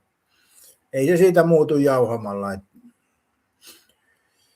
Mutta se mun mielestä hyvä, jos uskoo näin. Ja kyllähän Norjassa on isommat palkat. Että kyllä siitä jää rahaa enemmän siis kuitenkin. Mutta kyllä se Suomessakin sitäkin kuluu. Muistahan Timpuri uusia kanavan jäsenyys nyt kun olet rahoissasi, niin pistähän kanavan jäsenyys uusintaan. Tämä on semmoinen kanava, missä mä jaksan aina vänkyttää, niin se on hyvä sulle, että joku vänkyttää vastaankin, ettei aina kaikki hyväksy kaikkia juttuja. Katja Runnari ja nyt Semiä niihin vaihtoihin. No en mä Ronaldo ainakaan vaihda pois, Katja. Älä nyt yritä tuommoista. No Messi mä heitän kyllä Kuutamolle. Sille ei tee enää mitään. Penasot Norjassa, parkat niskassa. Erityisesti okei, mulla on vielä 2 jäljellä, en käytäkään nyt, kun sulla on kerran 3 jäljellä. Kiitos informaatio. Ai, tää oli taktikointia. Miksei? Penasot, palkat niskassa, eli nilkat. Joo. Tiimuset pitää uusia, kun uusi kortti. Joo, liityt jäseneksi, niin jatkamme näitä vääntöjä tässä edelleenkin. Erittäin peli on kova. Joo, nyt pääsit vetäseen yläviistoon, niin sanotusti niin kuin Jeti sanoi jossain videolla. Mitähän sekin nyt tarkoittaa, sitten yläviistoon. Jetikin on semmoinen varmaan 190 pitkä, niin siinä täytyy olla aika pitkä vastusta, jos sitä vetäsee yläviistoon, eli en tiedä. Miia sanoi, että minäkin uusin sen ensi viikolla. Hyvä Miia, juu, kyllä. Sinne tulee kesällä varmaan ekstra materiaalia, kun mä liikun aika paljon niin. Tulee ajettua aika paljon nyt kesällä. Ei toki mitään siihen, mitä Mika Ranta ajaa, kun hän ajaa työkseen ja pitkin maailmaa, mutta kyllä mä aika paljon ajan kesällä ja eri paikkakunnin käyn. Et sen takia tuommoinen pieni bensa-auto on hyvä, se on halpa ja vie vähän bensaa. Tosin nyt täytyisi käyttää auto 90 000 huollossa. Silloin ajettu joku 24 000, niin mä käytän sen etukäteen 90 000 huollossa, koska sitten kun mä ajan niin paljon, niin on se hyvä käyttää. Mutta huolloissa on aika paljon eroa. Mä kysyin merkkiliikkeeltä, paljon maksaa huolto, niin 650 maksaa toi. Siinä tulee niin kuin tulpat, jarrunesteet ja öljyt ja suodattimet, niin merkkiliikkeessä 650, niin öljypisteellä 350, eli 300 ero tässä hinnassa. Eli kyllä nuo merkkiliikkeet meitä kusettaa, kun ihan sama 90 000, se ei ole enää mikään takuuhuolto, se on ihan tuommoinen perus. Mersuissa se on kai B-huolto. Timpusat käy runnari Norjan reissu olisi kova. Mä oon asunut siellä Norjassa, et ei mulla ole jäänyt kyllä kaipuuta sinne. Makkaraan, niin siis timpuri, mähän olen suomalainen äijä, tämmöinen ukko, juntti, niin mä oon makkaran syöjä ja Norjassa kun on pahaa makkaraa, niin sehän tarkoittaa, että nälkäkuuri. Eli norjalaista makkaraa ei kyllä voi syödä, ei edes pienessä kaljoissa. Mikä sä oot maailman pelatuin peli ja kestosuosikki kautta aikoihin pippeliin? Niin. Katja, sä oot merkkiliikkeet toina napaset kunnon katteet. Joo, kyllä siinä on hirveä ero, 300 euroa tuollaisessa halpissa autossakin. Ja tosiaan siinä ei tukko tulpat jarrunesteet ja öljyt ja suodattimet. Mä en tiedä milloin on alkanut tulee noihin autoihin tuo jarrunesteiden vaihto, koska ei vanhoissa autoissa vaihdettu ikinä. Jos niissä vuoti jarrunesteet, niin lyötiin vähän purkkiin lisää jarrunesteet, ei niitä sinänsä vaihdettu. Eli milloin tämä on alkanut tämä jarrunesteiden vaihtoprumpa? Mika varmaan tietää, kun sä ajat työksesi, niin milloin on alkanut tämän jarrunesteiden vaihdo? Sehän voi toki olla, että rekoissa se on ollut aikaisemmin, mutta milloin se tuli henkilöautoihin? Eli sehän nyt tehdään jo vähän väliin se jarrunesteiden vaihto, ja mä en kyllä sitä ymmärrä,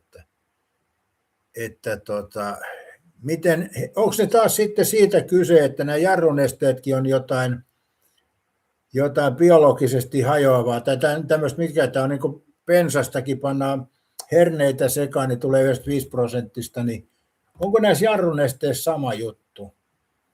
Eli ne menee vanhenee niin kuin entisaikaanhan se oli öljyä tai mitä nyt olikin sitten.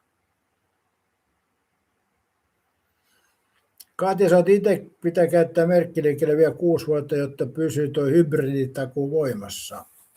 Voihan se käyttää atoillakin, Katja. Siinä jo hinta putoo 200 ja pysyy takuut voimassa. Adiko se makkara ei saa maistua sinapin alta.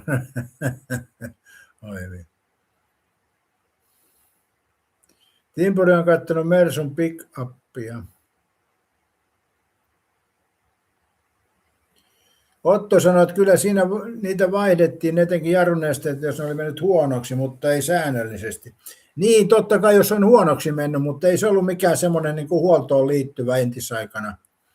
En ainakaan muista, eikä ollutkaan. Mutta sitten toki, jos se vuoti tai jotain muuta, niin sinne pantiin lisää.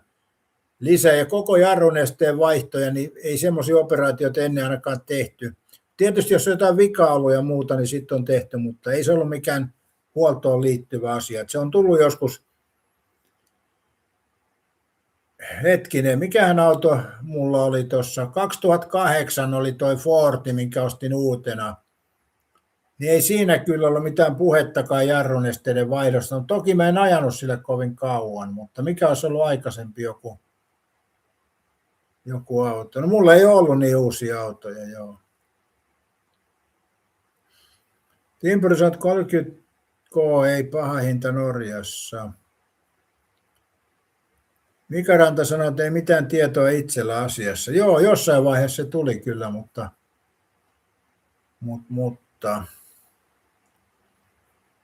katsotaan mitä meidän tekoäly tästä tietää.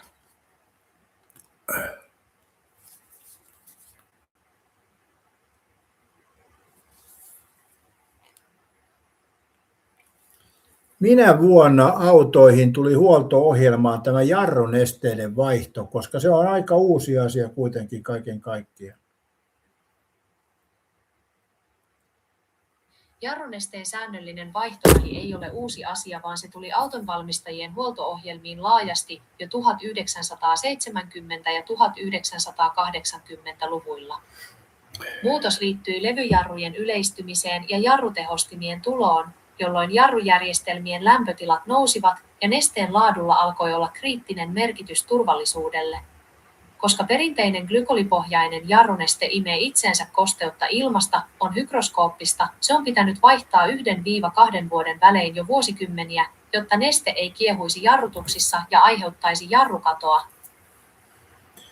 No kyllä tämä sanoo, että se menee huonoksi jarruneste. Ja niin joo, se on ollut noin kauan, mutta mulla ei ollut uusia autoja eikä semmoisia ollut, että tämäkin on nyt, että 90 000 huolto ei tämäkään uusi ole, mutta siihen kuuluu vielä tuo jarrunesteen vaihto. Taitaa olla viimeinen muuten. Vai onko vielä 150 000, en tiedä.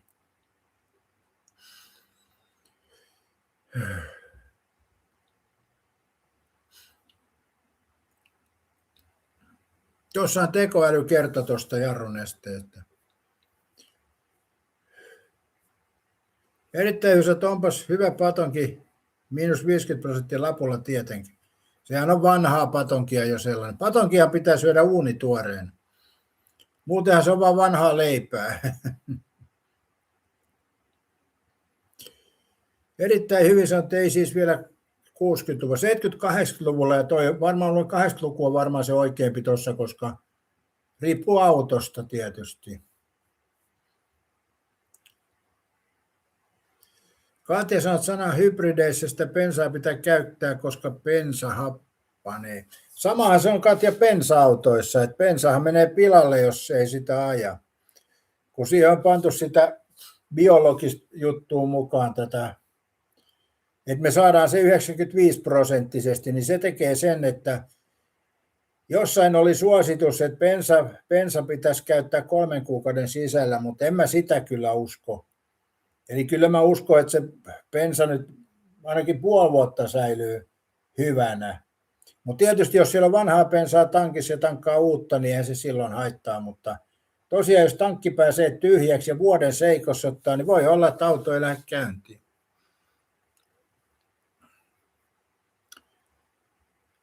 Ari Koro sanoo, että joo, mutta ei happane. No joo, se oli pelkkä sanamuoto.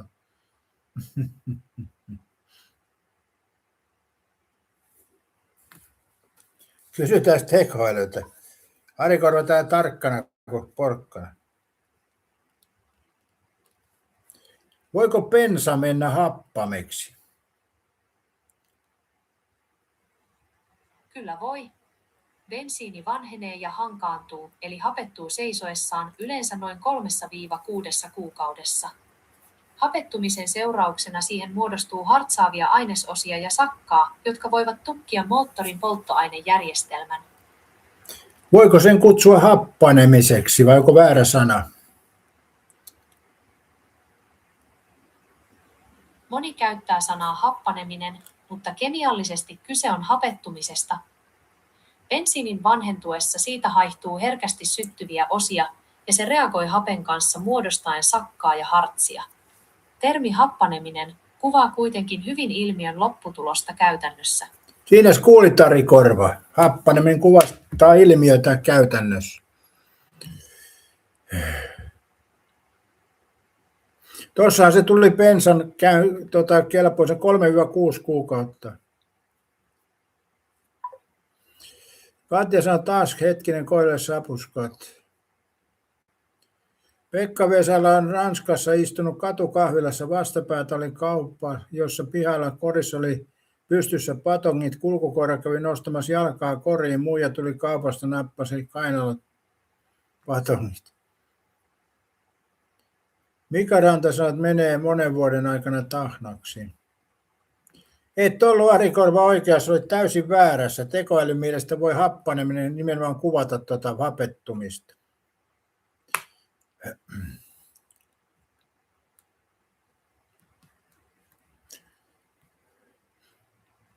Mutta joo, se on, Pekka, varmaan Ranskassa eri meininki. Mä olin Ranskassa, niin 80-luvulla tuli sielläkin käytyä jopa Eiffel-tornissa. Mutta sehän nyt ei ollut se pointti. Mutta tuossa Ranskassa oli semmoinen katu, missä oli lihakauppa. Ja sitten siinä oli tietysti näitä, mitä on yleensä lihakaupasta. Ranskassa oli sille ovelasti, kun niillä oli niin kuin, se lihakauppa oli niin kuin kaupan sisällä, mutta sitten kun ne avasi niin kuin ovet, niin se tuli pikkasen ulos siihen kadulle. Et siinä oli jotkut renkaat varmaan siellä tiski alla tai jotain. No kuitenkin oli tämmöinen lihakauppa. Ja sitten mä satuin olemaan siinä lähistöllä. Mä katoin, kun siinä lihakaupan vieressä oli koirat tehnyt jätökset siihen aika lähelle sitä tiskiä siinä. Niin sitten mä katsoin, kun kärpäset pörräs siinä koiran ulosteessa ja sitten ne pörräs siinä näissä lihoissa. Että siinä on tullut ilmaista lihamaustetta kyllä noihin pihveihin. Ari Korva, muuttuuko bensan pH-luku vanhetessa? Katsotaan. Muuttuuko bensan pH-luku vanhetessa? Kyllä muuttuu. Bensiini hapettuu vanhetessaan, jolloin siihen muodostuu happamia yhdisteitä, kuten karboksylihappoja, ja sen pH-luku laskee, eli se muuttuu happamammaksi. Tämä hapan ja sakkaantunut polttoaine voi syövyttää tankin ja polttoainejärjestelmän metalliosia. Siinä, Sari, kuulet, että se on nimenomaan happanemista toi asia. Et nyt, Ari Korva, myönnät, että olit väärässä, niin päästään eteenpäin. Eli näin täällä tekoäly kertoi sinulle.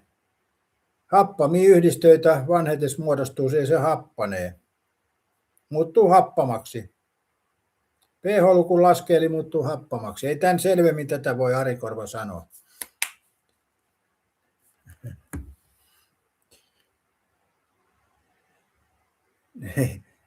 Pete sanoo, että Ari myöntää vaan, niin no.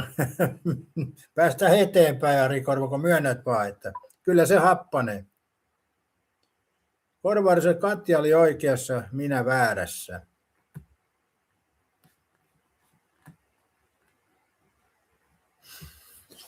Joo, kai toi jonkunasteinen tunnustus toikin olisi, en tiedä. Onko siellä nyt mitään merkitystä siinä? Eli Katja sanoi, että se happanee, Katja sanoi oikein, kyllä näin se meni. Siitähän tämä keskustelu lähti jo. Minähän olin tässä vaan välikäsi.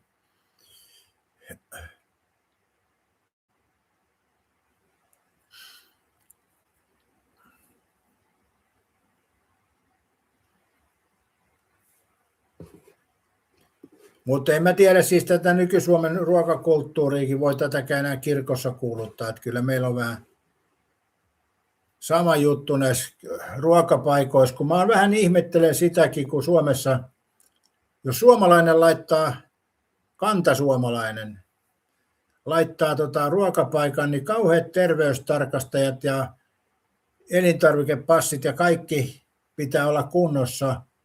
Niin sitten tulee ulkomailta joku, niin se pistää pizzeriat pystyyn ja ne on saman tien auki ja kauppa käy. Eli on se jotain siinä menee väärin, mutta enhän minä tiedä. Olenko mä vaan niin tyhmä, että mä ymmärrä. Voihan se olla näinkin. Mutta jotenkin tuntuu, että suomalaisille yrittäminen tehdään vaikeammaksi kuin tänne muualta saapuvilla. Koska Suomen on sellainen ajatusmaailma, jos suomalainen tekee Suomessa töitä, niin sitä mietitään, että kyllä se nyt pärjää, kun se täällä tekee töitä, että otetaan verorahat vaan pois. Mutta ulkomailta, kun tulee joku sit siihen työpaikan tekemään, niin jollain tavalla ne veromarkat ulkomaalaisilta on arvokkaampia, vaikka sama työ, sama paikka, ja toisaalta monet ulkomaalaiset ei maksa niitä veroja. Eli siinä mielessä suomalaiset on aika tunnollisia, ei toki kaikki, on näitä muitakin tietysti, mutta suomalaiset on aika tunnollisia veronmaksajia kuitenkin.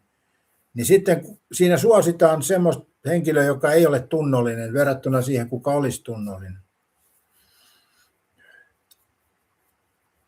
Erittäin hyvin sanottu, että mulla on kova joukkue, runnaria jalkoihin jo tänään.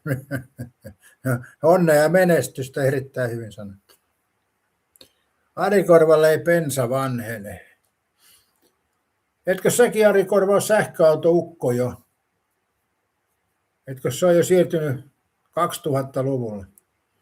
Mulle ei ikinä tule olemaan sähköauto eikä hybridi. Mä menen pensalla sen, kun menee. Sitten kun ei pensalla pääse, niin poljetaan. Mutta yksi jousto siinä on semmoinen, että jos sähköpyörän saa jostain hyvin niin ehkä siinä voi joustaa, mutta auto en koskaan tule sähköistämään. Bensa on se mun juttu. Mikä saa ulkomaalaiset saavat uuden starttirahan joka vuosi, kun vaihtaa firmaa, siksi pizzerioissa vaihtuu omistajat vuoden välein.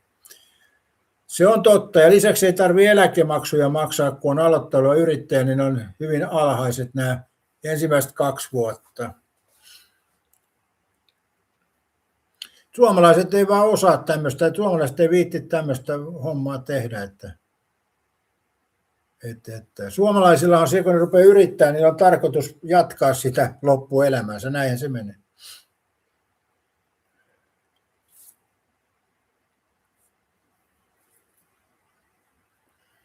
Kikkailee starttirahoilla, joo. Ja sitten on yksi asia, mikä myöskin, mulla ainakin tuntuu silleen vähän niin kuin epämiellyttävältä, että nyt on alkanut aika paljon olemaan sitä, että selkeästi ulkomaalta tulleilla on invakortit noissa autoissa. Ihan vetreitä poikia ja tyttöjä ollut, niin invakortit on autoissa, sitten ne ajaa tuohon kaupan oven eteen. Niin mä oon nyt miettinyt tuon invakortin merkitystäkin. Eli jos te ajattelette, että tuommoinen henkilö, joka ei liiku muutenkaan, niin sitten se menee invapaikalle, että pääsee lyhyt matka kauppaan, niin tarkoittaako tässä tapauksessa invamerkki sitä, että hän on tulevaisuuden invalidi, kun hän ei viitti kauppaan kävellä? Mutta en ymmärrä Mä en ainakaan jaksaisi nähdä vaivaa, että mä hommaisin jonkun invakortin, että pääsen auton oven edes kauppaan. Mä jätän aina yleensä kauemmas, koska siinä tulee aina hyvää liikuntaa ja auto on paremmassa paikassa. Katja sanoi, että minä mitä oikeassa ollut tuurilla mennään. Miksi myönsit tämän, Katja? Ari korvasi, että aha, vai niin, Katja? Korvari söi 2 viineriä. Mika Ranta sanoi, että koko yrittäjän nimenä pitäisi muuttaa, eli se oli vähän jämäkkyyttä. No mä muistan aikoinaan, että Juhani Hannihan sanoi, että hän ei ole yrittäjä, hän on onnistuja. Mun mielestä se olisi nimikkeenä kyllä parempi, että ei olisi yrittäjä, vaan onnistuja.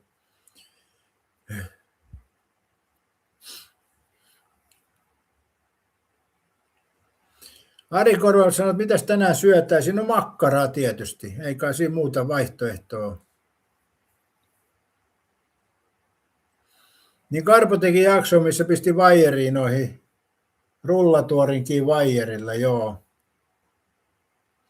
Ei semmoista karpoa meillä enää tule eikä ole, että ne on jo etukäteen etukäteen estetty. Tämä on mennyt semmoiseksi tämä maailma, että ei tää saa puhua asioista.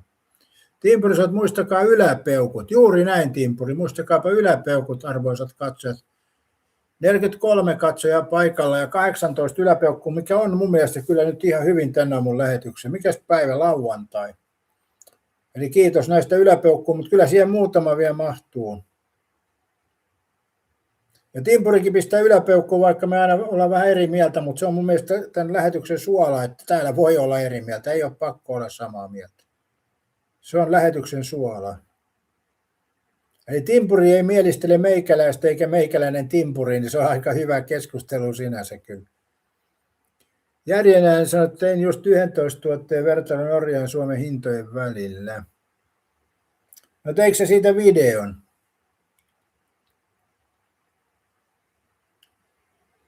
Mika sanoi, että minä yritän, aika masentava, niin on.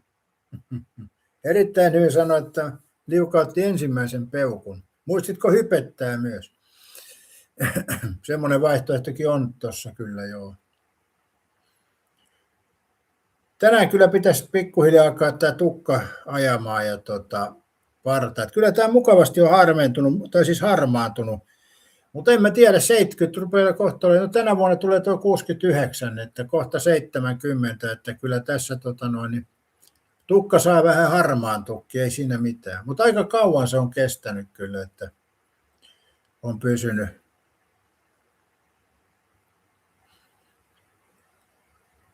Timpuriset aina saa olla eri mieltä, runnari ymmärtää vanhan liiton miehenä. Kyllä näin on, eri mieltä saa olla ja ehkä joskus pitääkin olla, sekin on näin.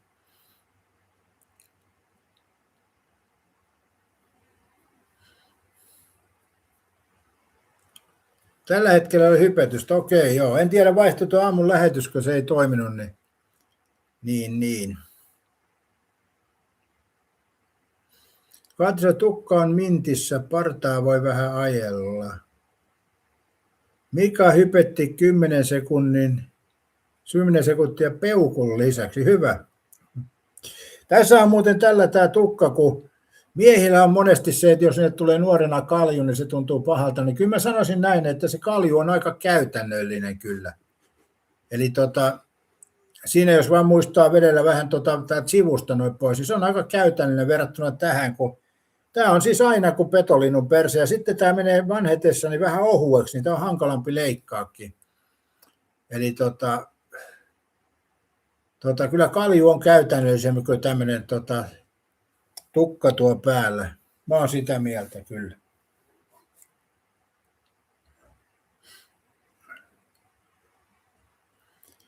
Järjen äänsä Suomen hinta 35,29 ja Norjassa 5,66,31, eli se siitä Norjan edullisuudesta. Niin, nämä on sitten taas semmoisia, että siitä voi olla niin monta mieltä. Otto sanoi, että yhtä mieltä hymistely aika tylsää, niinhän se on. Timpurilla on spedekalju. Joo, spedehän ei kaljunsa kyllä hävennyt, vaikka olihan sillä jossain sketseissä perukki päässä, mutta toi spedekaljussa mun mielestä kannattaisi täältä sivustakin leikkaa pois, niin se on paljon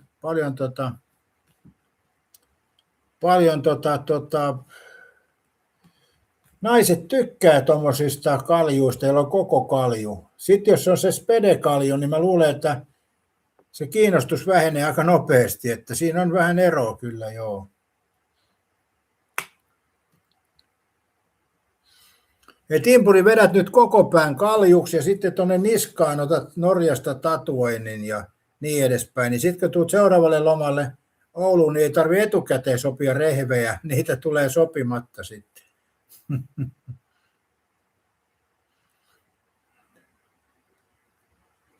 Katja ei voi hypettää, vissiin modelta blokattu. Niin voi olla, joo, en oikein tiedä. No hypetyskin on, että välillä se on ja välillä ei.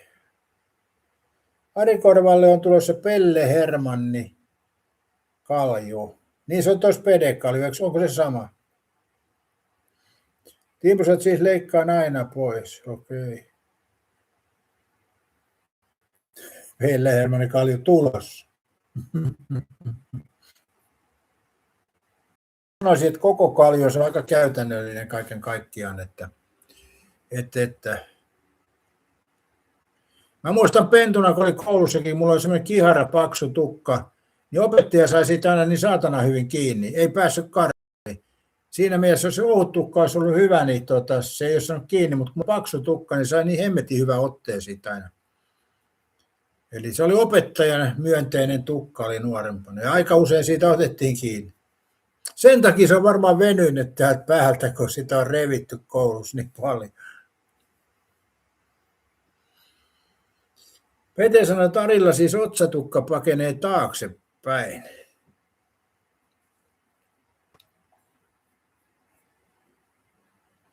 Timpuri, sä oot liian paljon järkeä päässä, hiukset lähti. Niin, Timpuri, siinä on 2 sanontaa, että tukka ja järki ei pysy samassa päässä. Ja toinen sanonta, että ei tyhjä lato kattoo kaipaa. Eli tässä on 2 eri sanontaa, Timpuri, tässäkin asiassa.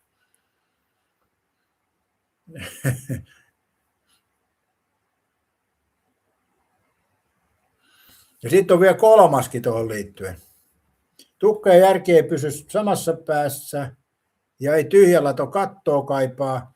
Ja sitten jos joku sanoo, että tukka ja järki ei pysy päässä, niin voi kysyä, että kumpi sulta niistä ensin lähti. Eli nämä on tämmöisiä. Näitä sanailuja on joskus käyty aikoina. Mutta hyvässä hengessä, ei en mä tiedä, niin, onko ne niin pahoja sanontoja. Jos mietitte sitä, että jos tuossa oli just kun mä katsoin erään henkilön kommentointia tuolla netissä, Facebookissa, kun on tämä pelaajastudio ja siellä on tämä hieman pyylevämpi nainen, niin hän kommentoi sitä, että minkä takia tuommoinen lyhyt ja lihava nainen on kommentoimassa jalkapalloa. Niin sitä mä jäin niin kuin miettimään, että miksi joku sanoo noin. Eli jos joku on lihava, niin se on. Ja jos te mietitte, jos joku sanoo minua läskiksi, ja näin voi ollakin, se 120 kiloa on painoa, niin kai mä nyt jonkunlainen läski olenkin. Mutta jos joku sanoo mulle, että läski, niin kyllä mä sen tiedän itsekin, ei sitä tarvitse erikseen kertoa. Eli jos tuommoinen nainenkin on lihava, niin ei sitä tarvitse erikseen käydä kertomasta, hei, kaupassa pysähtyy kassalla, lihava nainen tai mies tulee kassalle, pysäyttää se ja menee siihen, hei, oletko sä huomannut, että sä oot lihava? Eli kyllä mä uskon, että aika monet huomaa sen ilman eri huomauttamistakin. Mä oon sitä mieltä. Ja sitten jos arvostellaan ihmistä sen takia, että se on lihava ja nainen, ei voisi olla asiantuntija ja lyhyt vielä, niin mitä helvettiin ne liittyy siihen asiantuntevuuteen? Ei kyllä yhtään mitään. Oli kyllä huono kommentti mun mielestä.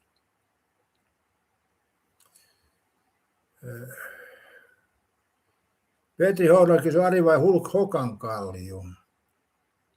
Katja, se on niin, potkupallossakin on kanssa jollain hurjat tukat, mutta ei sit vaan niitä maaleja. No Kukutsellahan on hyvä, sillä on kauhea tukka, pörrötukka, Kukutsella. Ja sehän pelaa kyllä hyvin, taisi viimeiskin tehdä maali. Pekka sanoo, että ei tukka, vaan hiukset. Tai Jaakko Teppo. Tiedätkö, että Kalju oli Kekkosella ja järkipäässä. niin. Peten mielestä, eli siis vain laihat saavat kommentoida jalkapallon jonkun mukaan. Joo, miehet ja laihat miehet. Erittäin hyvin sanoi, että lihavat on lepposia, ennen keksi mulle kepposia. Niin laulusanan mukaan todellisuus on kyllä toista, että kyllä ei se ole elopainosta kiinni. Ai niin, mäkin olen aika lepponen kyllä, joo. Voisiko se johtua? Pitäisiköhän syödä lisää vielä? Katja, että asiantuntemus ei liity ulkonäköön. Joo, mutta miten se niin mietit, että joku lähtee tuommoista kommentoimaan, niin se on kyllä mielestäni outoa. Miksi? Sitä mä en oikein kyllä ymmärrä. Että miten maailmaa parantaa ihmisten ulkonäön haukkuminen, kun monesti koulussakin te muistatte, että ihmisiä haukuttiin ulkonäön perusteella. Miksi haukuttiin? Koska ulkonäöllä on pirun vaikea tehdä mitään, että jos sä oot määrätyn näköinen, sä oot. On iso nenä tai isot korvat tai muuta. Hörökorvia haukuttiin koulussa ja nenä oli pottunokka ja harvat hampaat oli kauheita. No niistä ei kyllä niin paljon Mä olen ylpeä näistä harvoista hampaita. Nämä on samanlaiset kuin Schwarzeneggerillä oli ennen kuin Schwarzeneggeri meni sitten korjauttaa ne. Eli kyllä tuo Schwarzeneggerikin teki, ai, meni korjauttaa harvat hampaansa. Mä oon sitä miettinyt, että miksi hän sen teki. Koska nehän on osa persoonaa.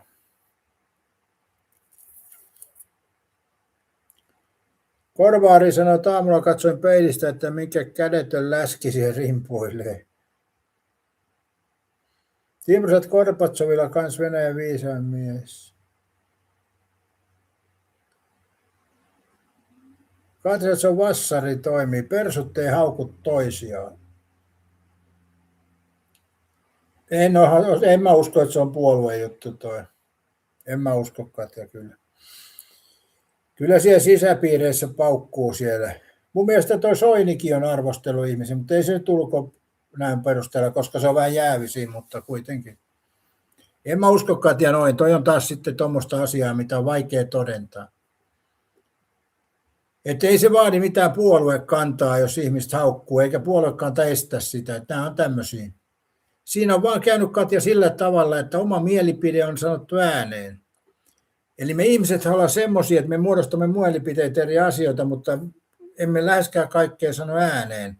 Ja silloin tulee se pieni virhe tässä meidän virtuaalimaailmassa, että me sanomme joskus vahingossa ääneen, mitä ei ole tarkoitus sanoa ääneen, mutta se vahingossa lipsahtaa. Soini ei ole persu, niin ei enää ole, mutta puhutaan Radikon vanhoista ajoista. Mä puhun Katja edelleen vanhoista ajoista silloin, kun se oli vielä persu.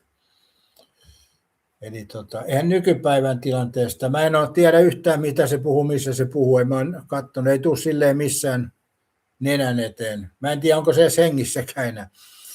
Eli nämä on näitä. Mutta mä puhun vanhasta ajan. Niin jos mä puhun Esko Ahosta, niin mä puhun siitä ajasta, kun se oli Suomessa päättämässä asioista. Timposet Soini on perssä heikä. Pete sanoo, että vanhat hyvät ajat, niistä aina sanotaan. Joo, tämä on mielenkiintoinen juttu niin tämä vanhat hyvät. Nyt esimerkiksi kun Mika Ranta oli täällä paikalla, mä en tiedä onko Mika Ranta vastustanut EUta, mutta kuitenkin onhan siis EUssa, jos puhutaan eurosta, tämä valuutta, niin tämä on kyllä hyvä juttu, että pääsee matkustamaan joka puolelle, ei tarvitse sitä valuutanvaihtorumpaa. Tietysti jos menee Aasiaan, siellä on ja Ruotsissakin voi joutua vaihtelemaan, mutta Haaparannassahan pärjää euroillakin, ei tarvitse välttämättä vaihtaa. Mutta joo, EU on tuonut kyllä, euro on kyllä hyvä mun mielestä. Ja on tämä omalla tavallaan hyvä tämä kierrätyssysteemikin, mitä EU on vaatinut. Kyllä mä oon sitä mieltä, että kierrätyssysteemit on kyllä hyviä. Mä yritän itsekin jonkun verran niitä noudattaa.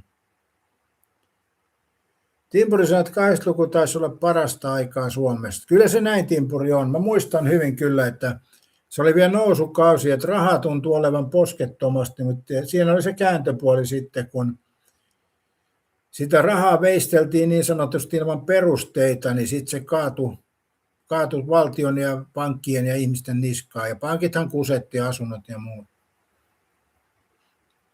Timpuri sanoi, että Korvasanot on varmasti vastustanut. Pekka sanoi, että aikoinaan TV-sarjassa Perhe on pahin oli Läskipää.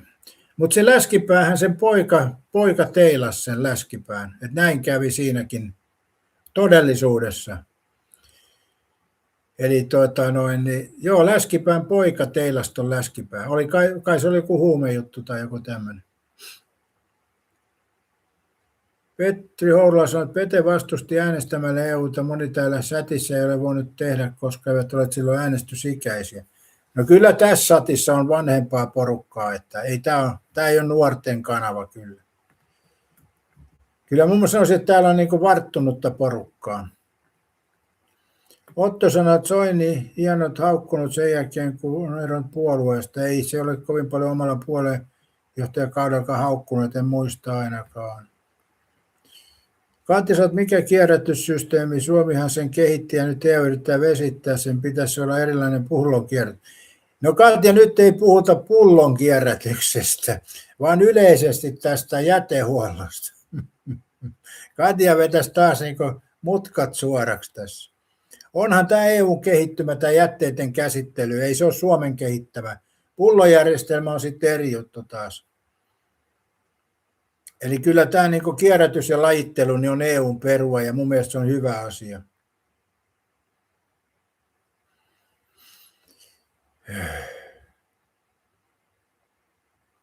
Timrosot isä teki 2 taloa, oli rahaa. Ottosot aina saa kritisoida rakentavasti. Niin mikä on rakentavaa kritiikkiä? Jos mietit sitä, että jos joku antaa kritiikkiä, niin jos se on negatiivista, niin se ei kyllä rakenna mitään. Eli omalla tavallaan jonkun mielestä, kun se antaa kritiikkiä, se on rakentavaa, mutta onko se kaikkien mielestä? Se on toinen juttu. Mikä Rantaset paskan tärkeys on syntiä? Pete sanoi, että se oli 94 se äänesti, oli se on 22-vuotias, oli nyt 54, on täällä nuorempiakin.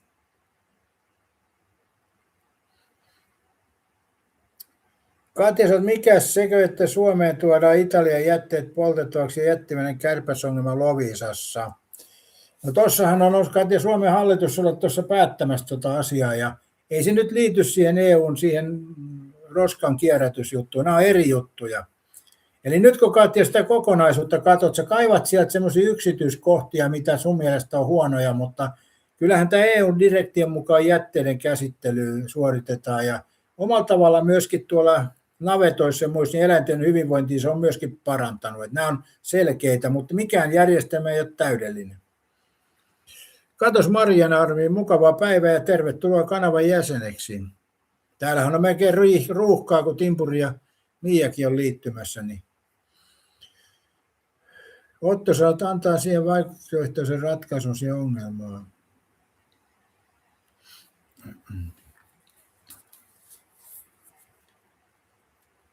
Ei ole täydellinen, Katja, mutta EUhan toi kierrätyssysteemiä ja muuta, mutta jos mietittiin, että EU tuo jotain, niin joka maassa on yksilöistä päättäjät muuta, niin ei ne mene kyllä sille ihan yksi yhteen.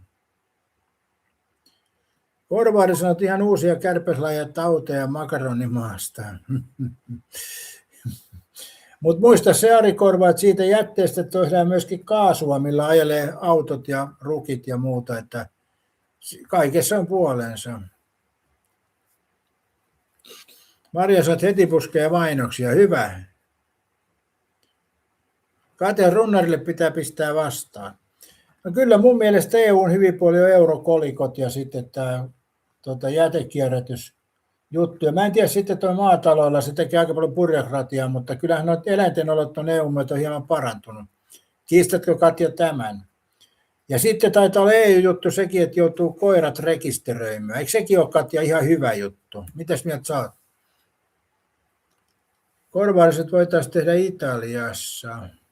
Siinä jäisi sitten Ari Korva merimiehet ilman palkkaa. Että sä halusit, Ari Korva, että meriliikenteen merimiehet joutuisi kortistoon, niinkö? Pitäähän merimiehillekin jotain kuljetettavaa olla. Vaikka noita taitaa kyllä, en tiedä tuleeko ne rekkalla vai eikö ne tule varmaan laivalla suoraan satamaan. Vai mikä sanot, Pete ja puri paarikärpäinen vuonna 1994?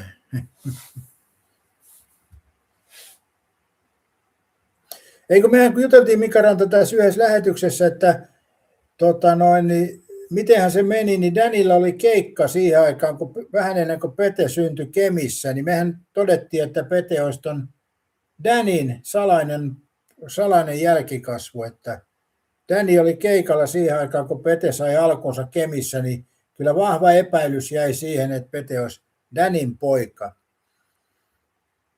Petri Lipsanen, niinhän se oli. Hyvää huomenta, Petri Lipsanen. Joo, tämä keskustelu käytiin yhdessä lähetyksessä. En muista tarkkaan, mitkä ne kuviot on, mutta tässä kun aina höpötellään näitä juttuja edestaas, niin aina kulkee omaa latuunsa.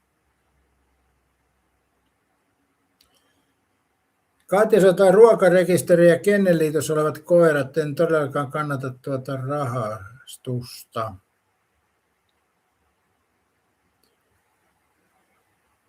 Mika saattoi se aikaisemmin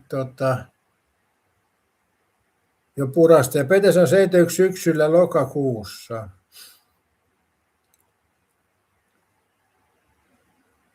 Mä en tiedä nyt puhuis mä Katjan kanssa taas samasta asiasta. Tarkoittaako miten tuo Kennelliitto tuohon liittyi sitten? Eikö siinä ollut, että siis rekisteröity, eikö ne ole Kennelliitossa olevat koirat ole jo rekisteröity, mutta se, että jos tehdään siis uusia koiria, niin ne rekisteröidään. Mun mielestä se on kyllä omalla koirien etu myöskin, mutta en tiedä sitten. En ole koiran omistaja, enkä ole tulossakaan.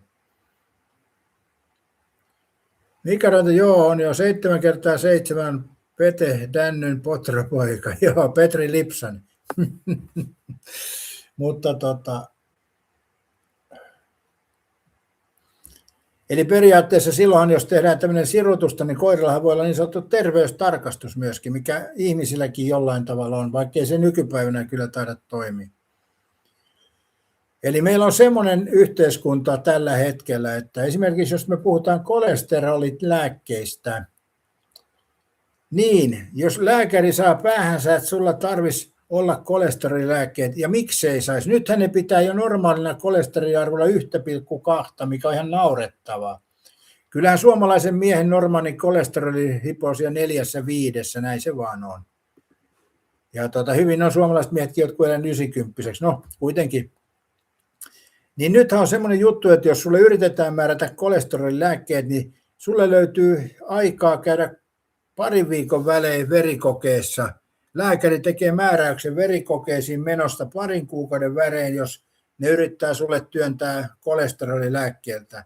Eli nykyisin tuo terveydenhoito toimii sillä tavalla, että omakantaan tulee melkein automaattisesti kolesterolilääkkeet.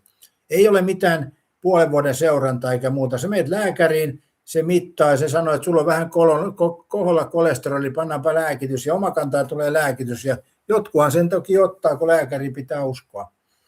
Mutta sitten kun sä odotat sitä asiaa niin kuin sillä tavalla, että heti haluaa, niin 2 viikon välein voi olla verikokeet, missä edelleen asiaa painostetaan. Ja sitten vastapuolena se, kun meikäläinen käy itse hakemaan nuo verikokeet aina, kun mä haluan nähdä, missä mennään, ja mullahan on kokonaiskolesteroli pysynyt tosi hyvänä, niin pirun vaikea on saada sitten aikaa noihin verikokeisiin, kun ei ole todettua kolesterolijuttua. Eli omalla tavalla tässä käy sillä tavalla, että silloin kun sä oot terve, niin sä et voi ennakoivasti itseäsi hoitaa, että aina pitäisi sairastua, että rupeat käyttämään lääkkeitä. Tämä on tämä suomalaisen terveydenhoidon syvin olemus, eli aina pitää olla pää kainalossa, että ruvetaan hoitaa. Ennakoivasti et voi itseäsi hoitaa.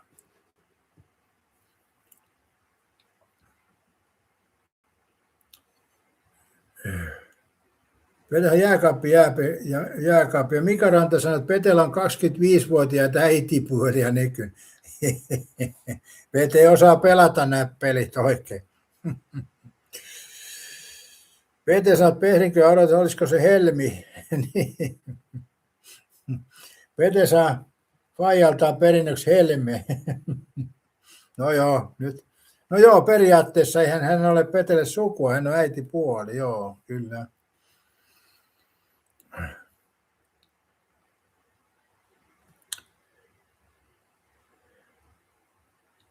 Katja sanoi, että jokaisen Kennelliitossa olevan koiran pitää rekisteröidä ruokavirastoonkin, eli uusi rahastus. Joo, kyllä se näin on. Joka paikkaan pitää rekisteröidä. Korva Ari sanoi, että Dännin tystöystävä sairastui salmonellaan vanhasta munasta. Hyi Ari Korva, oppas sä ilkeä. Mitäs sä Ari Korva rähjäät täällä aamusta oikein? Olipa ilkeä kommentti. Mä luin sen ja sitten mä tajusin vasta, että minäkö tyhmä, nyt en kyllä ymmärrä. Voi saatana Ari Korva sun kanssa. Ja lauantai vasta aamussa niin sanotusti. Toivottavasti niin Oulussa on sen verran järkeä noilla taksikyytiin menijöillä, että ei ne ala vitsailemaan tämän taksikuskin kanssa, koska Siellä voi mieli pahoittua kyllä taksissa, mä luulen näin.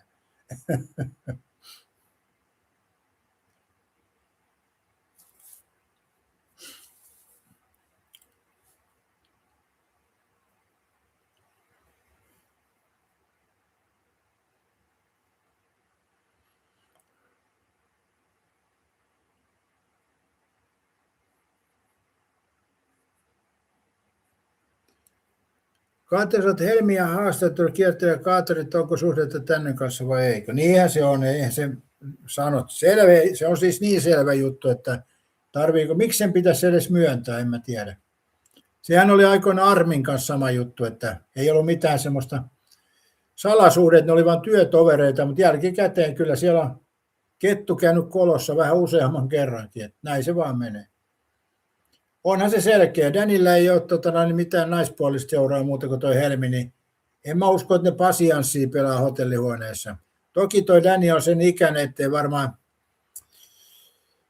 joka ilta tarvitse tallin ovea aukasta, mutta kuitenkin on se selkeä juttu. Ja en mä tiedä, onko se nyt huono vai hyvä, että molemmat tuntuu olevan onnellisia, eikö se ole elämässä tärkeintä. Mutta onhan siellä sitten Danin jälkeen, niin Petehän voi sitten hoitaa tämän jälkijäädytyksen niin sanotusti.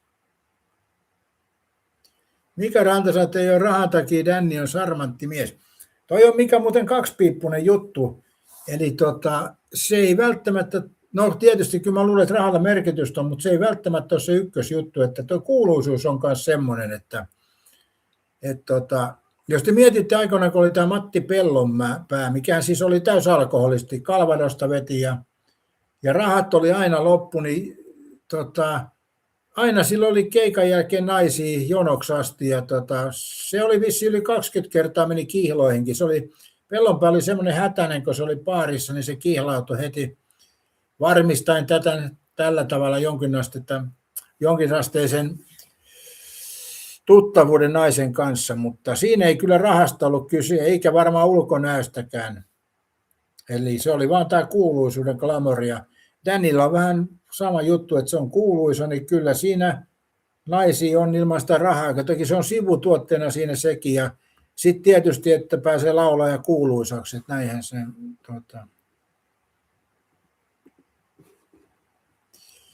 Mika Ranta sanoi, että edes nainen kertoi, että Dani on todella taitava sängyssä. Olisiko siinä se taika sitten? Niin, no en mä tiedä sitä. Mun mielestä toi Danihan on herrasmies, eli kyllä nainen tykkää, että sitä kohdellaan kuin kuningatarta, että se voi olla se juttu. Eli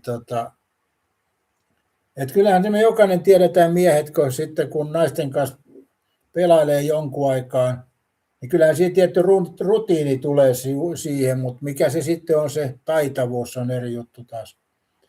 Mutta mä uskon näin, että se on se herrasmiesmäisyys ja kohteliaisuus ja tämmöisiä, mitkä normi suomimiehellä on tuntemattomia käsitteitä.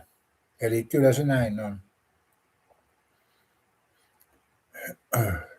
Pellonpäähän oli tässä renttu, niin sen takia se taas vetosi Selinia naisia. Meillä on naisia, joihin vetoo se, että jotkut on renttuja ja sitten herrasmiehiä. Meillä on näitä ja sitten meillä on vielä Ari Korva siihen kolmantena, mutta mä en tiedä mihin se vetoo sitten.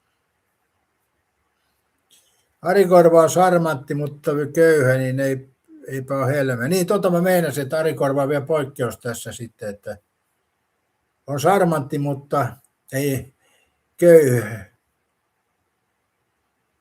Pekka Vesa, että ei se Dani elämäkään helppoa ole, kaikki ei kerrota. Ei tietenkään, miksi pitäisikään kertoa. Mä mietin tässä mä kerroin viime lähetyksessä, kun me katsotaan jotain urheilijaa, me ladataan kauheat toiveet, että tämä urheilija pärjää. Ja sitten kun alkaa kilpailu, niin se sitten ei pärjää ollenkaan, jää sinne hänille. Me kirjoitetaan, että miksi sä lähdit kisaan, kun olet noin surkea, mutta urheilijallekin saattaa tulla jalkaan joku äkkinäinen kipu, mikä estää sitten kilpailun kunnolla suorittamisen. Ja me katsojat emme siitä tiedä, me näemme vaan, että nyt se ei pärjää.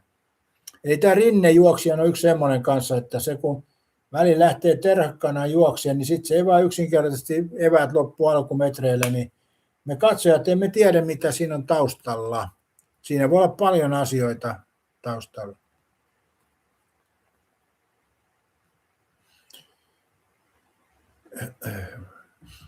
Katja sanoo Mikalle, että nyt kun et ole fasessa, niin mitä sille vauvalle kuuluu?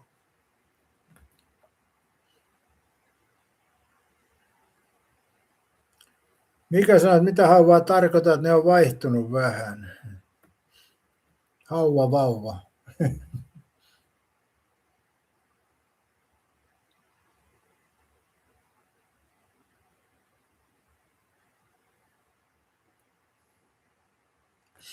Oi.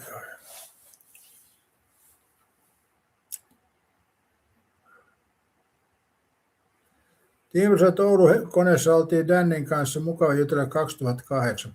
Tuossa on muuten Timpuri mielenkiintoinen ero, kun Dannista tulee mieleen, että se on vähän semmoinen lupsakka kansanmies, niin kuin oli myöskin tämä Irvini aikoinaan. Eli Irvini jaksoi fanien kanssakin höpötellä niitä näitä. Ja niin edes. Danny on vähän samanlainen, että se ei karsasta faneja, mutta Frederikki on töykeä ja itsekäs mulkku. Mä oon parilla keikalla ollut, missä on Frederikki. Mä koen sen, että se ei ole yhtään semmoisen niin kuin fanilähtöinen, eli se on töykeä ja epämiellyttävä henkilö. Tämä on mun näkemys Frederikistä. Eli on siinä kauhea ero. Danny on semmoinen, että se huomioi ihmisiä niin kuin silleen, että ne on faneja tai jotain, mutta Frederikki on töykeä. Se on junttitiskun kuningas ja muutenkin vähän juntti mun mielestä. Katja sanoi, että sitä matstiffiä ja Mika sanoi, että se on mennyt uuteen kotiin, mutta hyvin meni. Joo. Koirissa on kauhean vastuu niin kuin kissoissa, kun ne elää kuitenkin sen 10 vuotta helpostikin, niin sen kun ottaa, niin se ei ole mikään hetken mielijohde kyllä. Mä oon itse ajatellut kissaa, mutta sitten mä oon ajatellut kyllä, että se on liian sitoo meikä. Mäkin liikun aika paljon sit välillä, vaikka välillä mä makaan sohvalla. Saattaa mennä pari päivääkin, niin että hyvät vessas viittii käydä. Ja sitten on semmoisia päiviä, kun viiletetään pitkin joka paikkaa. Että semmoisia päiviä, kun makaan sohvalla, niin kissa on ihan hyvä, voi makaa siinä päällä ja kehrätä. Mutta sitten kun ne on ne päivät, että pitää lähteä jonnekin ja tulee muutoksia suunnitelmiin, niin siinä se lemmikkieläin on kyllä haastava. Eli mieluummin ei. Ainakin meikäläisellä on näin. Se on hyvin vastuullinen. Koirahan on vähän niin kuin lapsi. Eikä niin vähänkään. Siinä on paljon semmoisia asioita, mitkä pitää huomioida. Ja nykypäivänä tässä lemmikkieläisessä rahastus on mennyt ihan pilviin. Noi koirien lääkärit maksaa jopa enemmän kuin ihmisten lääkärit. Että on siinä joku nyt mennyt. Vaikka tietysti mä ymmärrän sen, että koirat on rakkaita ja kissat, niin niistä maksetaan niiden hoidosta. Mutta onko ne mennyt överiksi nämä lääkärien hinnat? Mitäs Katja olet mieltä? Onko koiran lääkärien hinnat mennyt jo vähän överin puolelle? Mika sanoi, olin niin vähän kotona, ettei päästänyt mua sisälle enää, ja kun oli karhun kokoinen koira, niin parempi oli laittaa lampaita paimentaa uuteen kotiin. Ai siinä kävi niin, voi saatana. Voi vittu. Katja sanoi, että on todellakin mennyt överiksi.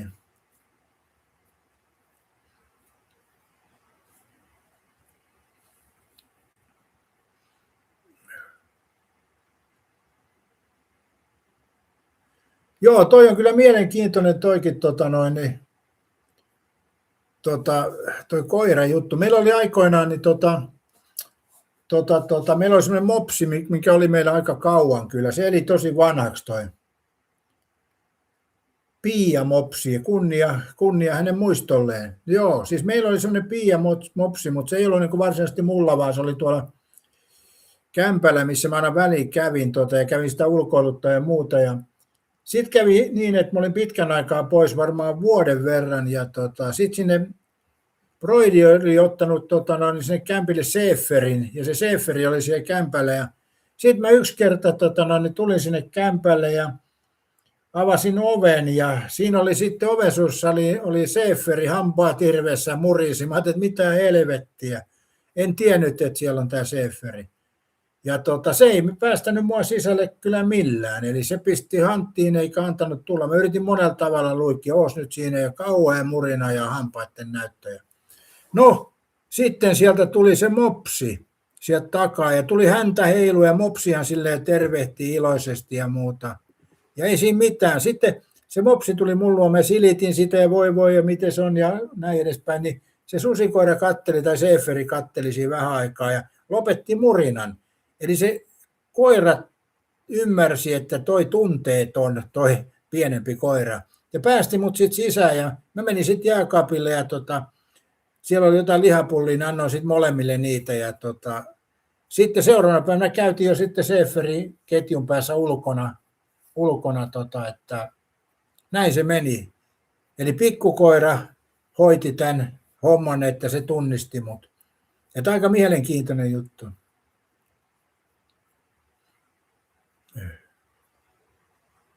Kate, joo, mikä se lauman vainota, et ehkä selvinnyt tarpeeseen ennen kuin sen otit. Mikä on kirkasti haisee pahalle kirkan paska?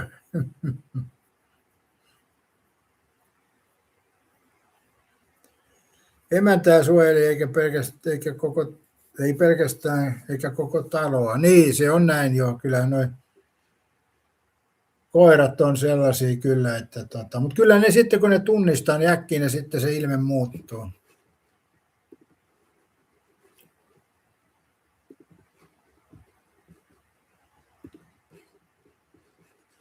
Kauas tässä on muuten mennyt lähetystä. 2 tuntia 10 minuuttia on mennyt tänä aamuna. Tämä oli kiva lähetys. Kiitos kaikille. Tässä on hienoja keskusteluja ollut ja olette kertonut ihan niin kuin mukavia juttuja. Saatu hienosti tässä juttua aikaiseksi. Ja mukavaa päivänjatkoa kaikille ja toivottavasti kukaan nyt ei pahoittanut mieltään, koska se ei ole tämän kanavan tarkoitus. Tämä on iloinen ja positiivisuuden kanava. Meillä kaikilla on murheita ja vaikeuksia, mutta ollaan iloisia ja positiivisia, niin kyllä se tästä menee sitten eteenpäin. Ja kiitos kaikille ja mukavaa lauantain jatkoa.